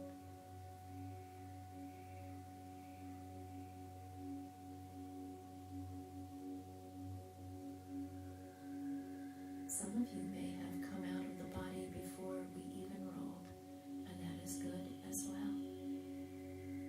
Wherever you are, enjoy what you are experiencing.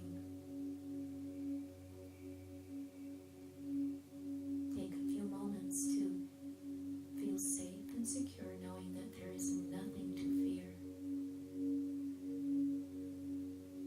If there is anything that is disconcerting,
state of this connection,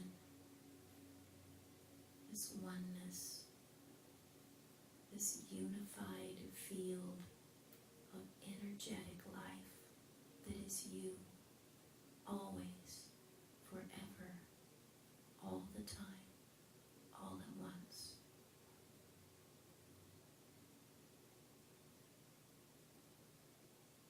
The beautiful feeling of this love coursing through every part of you now.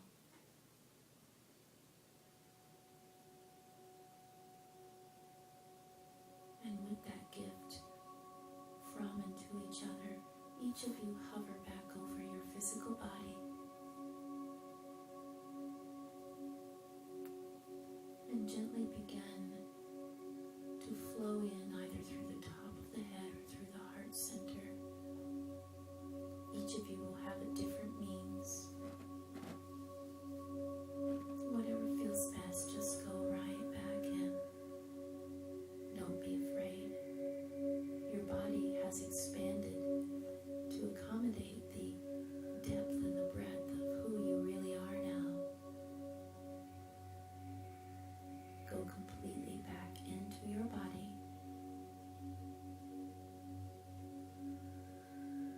Some of you may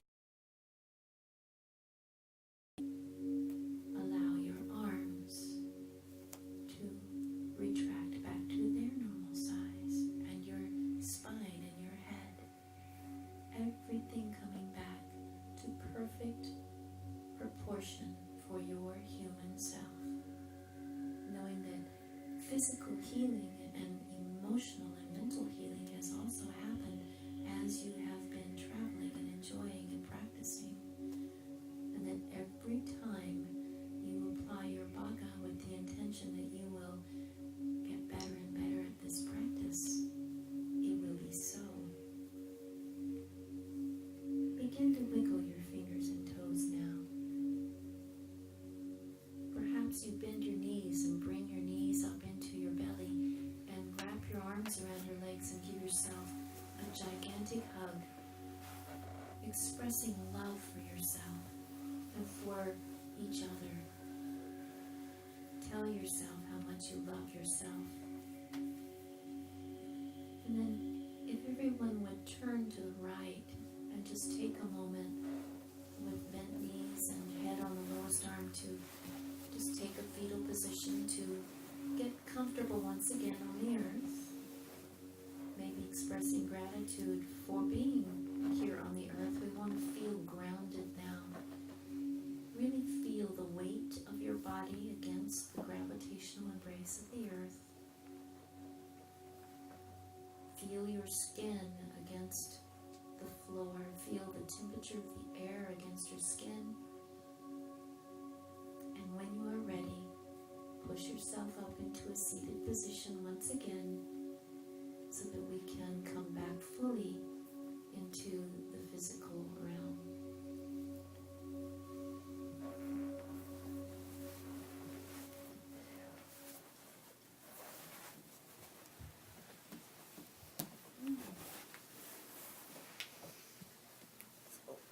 Turn a few lights back on. There we go.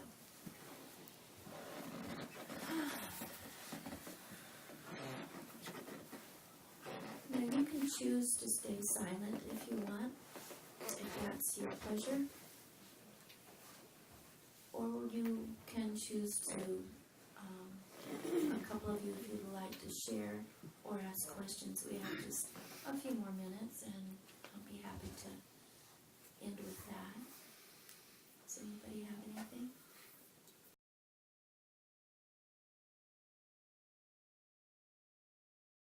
Who's hovering? I can see it in my too. third eye. I can see it in my third eye, but You it's were not out. like I'm there. Like I feel like I spun you. That's funny because I felt like I was dancing with her and Hunter, and then I felt like me and Lovey touched each other at our heart center. I can always see I was in my beside third you. eye, but I can't. Well, yeah. It's that's like what I I can't saw. see. I went and said hi to all of you. Yes. I was only seeing colors like smoke, Mm-hmm. blue and purple. But that was, I mean, my body was totally relaxed, Mm-hmm. and, but that was pretty much, it was just more swirling Mm-hmm. blues and purples.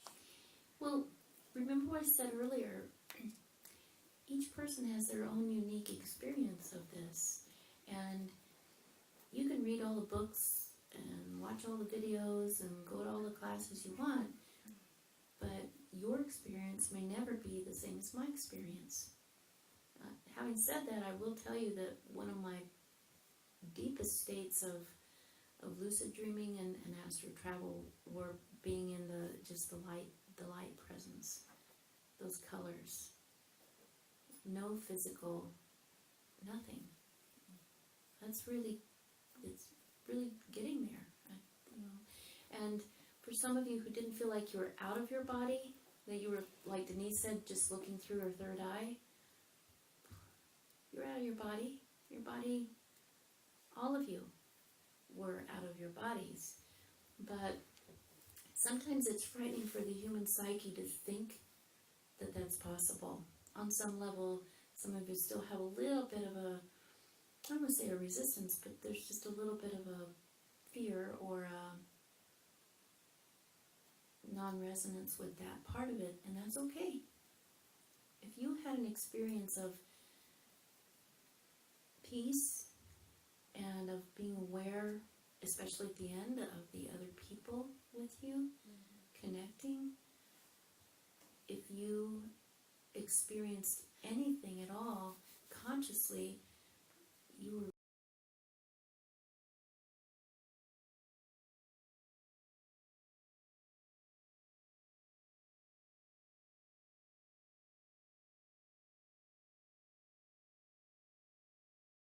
of your body. And I asked my spirit guide Aiden if he could help me and like pull me out of my body. I was trying to let go, and I asked him, could he please like pull me out? And I swear to God, my arm leapt up like a foot, and it just startled me so much. I couldn't get out, but I thought, wow, he really was trying to pull you trying out. to pull me out, and I wouldn't go. And then so tonight, I got problems with my knees, so my left foot kept trying to jerk around and anchor me, like the nerves in my feet were trying to, like, I don't know, it's like nervous reactions or something. It was trying to anchor me, and I finally just had to say, I'm not going to let that stop me. Yeah, cool. I'm just going to let go and just trust that I'm going to go. And so I think I did. Yeah, I know you did. And I went to the moon. Oh, awesome. Yes. A couple things I noticed is one, when I was just trying to pull myself out of my body, I noticed that my arms were kind of floating a bit there, like, and then I fell back in my body and I felt my arms touch the ground, and I'm pulling myself, I'm trying to pull myself out of it. And I also noticed that because I had the cloth over my eyes, my third eye kept blinking, like I could feel the space everywhere around me, in front of me, and like it just kept blinking right here at me. Cool. And it was pretty cool. That is cool. I was like in more than one place. That's definitely astral travel, because you can be in many places at once. I mean, you are anyway, but you're becoming more adept at being consciously aware that you are in many places at once. That's very I was good. like working on myself, I was in India. and I was telling myself, I love you. And Oh, that's cool. there was some white light right here on my neck and in my heart, but it was like I was still there. But then I seen you, like, oh my gosh, your hair was like hanging forward. I knew it, and I was like, I took your foot and like spun you around. That's so funny because I felt a large spinning sensation. I didn't know what the heck that was. So cool. One of the techniques I meant to share with you all that I used to do, sometimes I still do because it feels so comforting, and you're talking about working with angels as you're going through this process, and by the way, that's embedded in your DNA now, but it's definitely embedded in your consciousness. The tool to do that, to practice this, you'll remember it, even if you don't, like right now, you're probably thinking, what did she say? You'll remember how to do it as you're falling asleep. It's really easy. You're programmed. And if you want to really enhance it, touch the tip of the tongue to the roof of the mouth as you're falling asleep, and just set the intention that you're going to remember everything, you're going to do it. It's And weird it's that gonna you get said that, because I knew what you were going to say before you said it. Cool, awesome. Well, anyway, the technique I wanted to share with you that I love so much and is so loving and comforting is after I grow my body long and I do the arcs, which, by the way, it makes you look like a gyroscope. If you, It does. and then you feel that you're a gyroscope and you can navigate. You know, a gyroscope is a navigation tool, which is cool, especially in space. So, but once you grow your body, you're in the gyroscope of light arcs, is just to reach your hand up like this, and you will feel a guide or an angel or whatever you choose to feel holding your hand, and will lift you right out of your body. So you really physically move your hand? Or I do you don't want know to if keep I your do. body in that way on you? I don't know if I do. You know what? Try it with your consciousness first. Yeah, because we yeah, want that's our what I thought. body to be You want your asleep and body relaxed. to be in that. And we want our realm, consciousness to be focused. But there's times when I've literally felt my arm going up, and Yeah. I can still do that and stay Yeah, relaxed. that's what I thought. That you don't want. But yeah, with your consciousness, just imagine your hand reaching up, and another hand, a light hand, or an angel hand, or a, alien hand, if you like aliens, pulling you out of your body, or Ray pulling you out of your body. Yes. Before you said what you said about the gyroscope, Mm-hmm. this literally happened when I finished drawing the arcs. Mm-hmm. They started spinning, Yeah. really fast. Yeah. Like as if they were trying to energize me. Yep. And that was going on for about a minute before you said that imagine that this is a gyroscope. Mm-hmm. Because you already know that you're building a gyroscope, because you've done it infinite amounts of times. You already know how to do this. I'm just the facilitator to help bring that back into your consciousness right I now. had the experience that your voice changed. Yeah. And that your Yeah. voice became like a female computer voice, like on a sci-fi movie or something. Majel Your Barrett. voice get really like, and now this way, I don't know, it was very computerized. It was very I was like, is this dad still talking to me? Like, I was like, Sounds like Because you were listening with your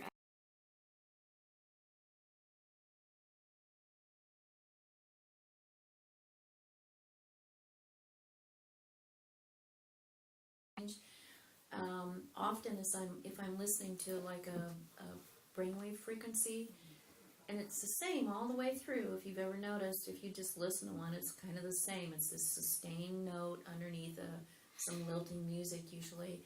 All of a sudden, the pitch changes. yeah, it was It's like 3 octaves higher usually for me, because That's when you went 10 for the other dimension. exactly, because when you're in an astral realm. Bye, sweetie. I know I'm keeping you guys late. I love you. Bye. When you're in the astral realm, the frequencies are higher. So it would make sense that the frequency would be higher, the pitch would be higher. Yeah. After, I'm noticing this, but, my throat's, hurting so bad, and I'm wondering if it's because of it. It wasn't hurting like this before. Does it feel spasmy, or what's it feeling like? Just, sore. I mean, my throat's been sore for a couple days, but today it hasn't been hurting, and now it's just hit me. Mine does that every Mhm. time I try to astral travel. Does it? It feels in here, or feels like there's a serious blockage. Yeah, when I swallow. I was gonna When say I that's- swallow, I can feel it. And Just I didn't know right if maybe that that was me, like I felt a pulling, coming, pulling out. out. You may be That trying to pulling. pull out of the throat chakra Huh. because that's how people in the human world express mostly through speech. And that's probably, I think that's one of my maybe possibly overpowered chakras because I sing and Sure, I do a lot of vocal communication sure. things. So when we astral travel, when we do this dream work, when we meditate, when we do any of the quantum yogas, if you will, we are healing ourselves. We are growing ourselves. We are dissolving our karma. In other words, the hard lessons, sometimes you can take a shortcut. Okay, karma isn't a punishment. Karma are the lessons that you set up for yourself. And sometimes you get some enlightenment and you're like, oh, I don't want to go 10 miles to get there. I want to go 1. So you dissolve that karmic block. And sometimes it's a little painful. Now, if it becomes very painful, I would go back in to your conscious dream life and, with your astral hands, do some healing work there. Just place your light hands there and send love. And you can do that now even with your consciousness. Just send love there. Yeah, I've been trying to do that. And let it balance. Let it balance. So when I hear a person and it goes away, she's quiet and she listens, and so instead of singing, she'll listen to music. Instead of lecturing, she'll listen to somebody else speak, and it usually goes away. So that might be something you want to do maybe in your dream life, just 900 times more effective. Same for you, Jamie. Yes? Sometimes, do you have an experience that you don't realize that it's you that you're looking at? Yeah. Okay. I did. When I first started doing it, I didn't recognize myself. I was like a And one time I plastic looked like baby, a like the corpse. size of like a king cake baby. Does that make sense to me? Oh yeah. Those little I was like, plastic baby Yeah, dolls. they baking a cake. Yeah. Yeah. The king cake I was baby. like, what is this? And then I realized, that's me. I'm this very long entity that you created with Yeah. your spacey voice. My computer voice. And I'm like, oh, I'm this long thing. That's me, that plastic baby. Well, It took me a second again, to look at realize the- that was me. Look at the symbols of Jane. Look what you do as your dharma. You are a living foods, health and happiness, life coach, all this, wonderful living stuff. Plastic is your enemy. I'm a plastic baby? Yeah, but the little but you're looking at your baby self. Yeah. And you're still seeing your human self as, maybe ingrained in, the material world. So plastic is a symbol, but your big self's looking down, and I bet your big self was looking at it, and even though it was a plastic king cake baby, you still loved it, didn't Oh you? yeah, once I figured out it was me. Yeah. At first I was just like, what is this? And that was, and then I said, Debz, and you looked like, oh, and then I realized it was me, and then I loved it. Because I loved it. Yeah, and it was a very odd experience. And that was pretty much the extent of my experience. It's a good one. Then I lost it. It's a good one. Because, what I get from that is you're reminding yourself that you still have a long way to go, but that you have already arrived, and you're just kind of putting the pieces together. What's funny to me is that I ran into you on the way back. Like I was over there somehow, and then I ran into you, and you said that you and I touched. Anyway, I ran into you somehow. Did anybody slam into anybody else, and did it feel funny? I just felt like my skin was crawling. I can't see. I tried to hold people's hands. I kept trying to. Yeah, I I tried kept to trying to be so like I I ran into you. just kept twitching and twitching. That's that kind of fizzy I felt like feeling I I was was going talking through about, it, Jill. Yeah. I mean, I was just like literally Yeah. about ready to come out of my skin. Yeah. It does sometimes feels like your skin's crawling or you're very itchy, or I call it my fizzy feeling. I've been But doing that's- that for days. That's a precursor to, actually that for really days. like Oh, right. consciously Doing it leaving right the body. So it's a good sign. It's odd at first, but Mine was kind of painful. Was it painful? Did you get out? Doors. It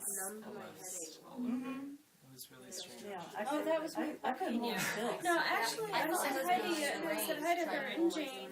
Yeah, we had a little conversation about India. Oh, yeah, I know. And then you left. That's because I went to India. I saw you with Amma and Bhagawan. Are you a oneness person? Oh, okay. Well, that makes perfect sense. Anna's right there, Bhagawan's right there, Michael's right there, Gabriel's right there, and Uriela's something behind me. This just happened last week when Uriel showed up. I'm like, that's awesome. Moses is right there, and yeah, I have my whole entire Your whole group. cadre. My Wow. whole divine group are right that's there cool. all the time I with me. saw you with Amma Yeah, and yeah, Bhagawan. I'm gonna. That's why I said I'm gonna go to That's India. where she was going. That's why she wants to go to India. But it's. I ended up there again. You were like, okay, get out of your body, and I'm like, where am I? I'm in the temple again. Actually, I'm looking at the temple, and then I'm in the temple, and then come back in the room. So I went back in the room, and I talked to Jane to tell me all about juice. Then I talked to you to tell me all about Council of Light, and then I talked to Hunter. Hers is 9,000 times The stronger. people, well, I think it's because I meditate all the time. I Well, mean, that's it. every day. Yeah. Guys, really, Every seriously, if there's one thing I can single tell day. you, the best thing you can do for yourself, and give me lots of tools tonight, just meditate more. If you can do one thing with all these tools that you've been given tonight, if there's one thing I can say, do every day, meditate more. If you don't meditate at all, meditate for at least 30 seconds a day. And if you meditate for a couple of minutes a day, see if you can stretch it to 3. And if you are a 20-minute in the morning and 20-minute at night, that's awesome. See if you can stretch it to 21 minutes. But meditate as much as you can. Consciously meditate. Don't just do it because you think you're supposed to. Do it because it's awesome and because it opens this gateway. And floodgates will open for you. And this stuff, you'll start to remember who you are. And you will be masters of the universe that you really already are. Okay? So, I could sit here all night and talk about it, but I've kept you now a half hour longer than I promised. This is awesome. This was a great. I'm gonna come here every time you guys have Don't something. Don't you see how great you guys are? Look what you manifested. So thank you very much. And if you felt benefit and you can leave a little donation in the jar out there in the living room, that would be most appreciated. And don't forget, there's Oh, that's right, Jill. Everybody, please, just for a second. Jill was so kind. She has raised all kinds of plants, vegetable plants, over the winter, and the seedlings are out on the porch. And she will take a love offering if anybody would like to take some home with you. She is a goddess, and the energy in those plants is incredible. So please leave her a love offering.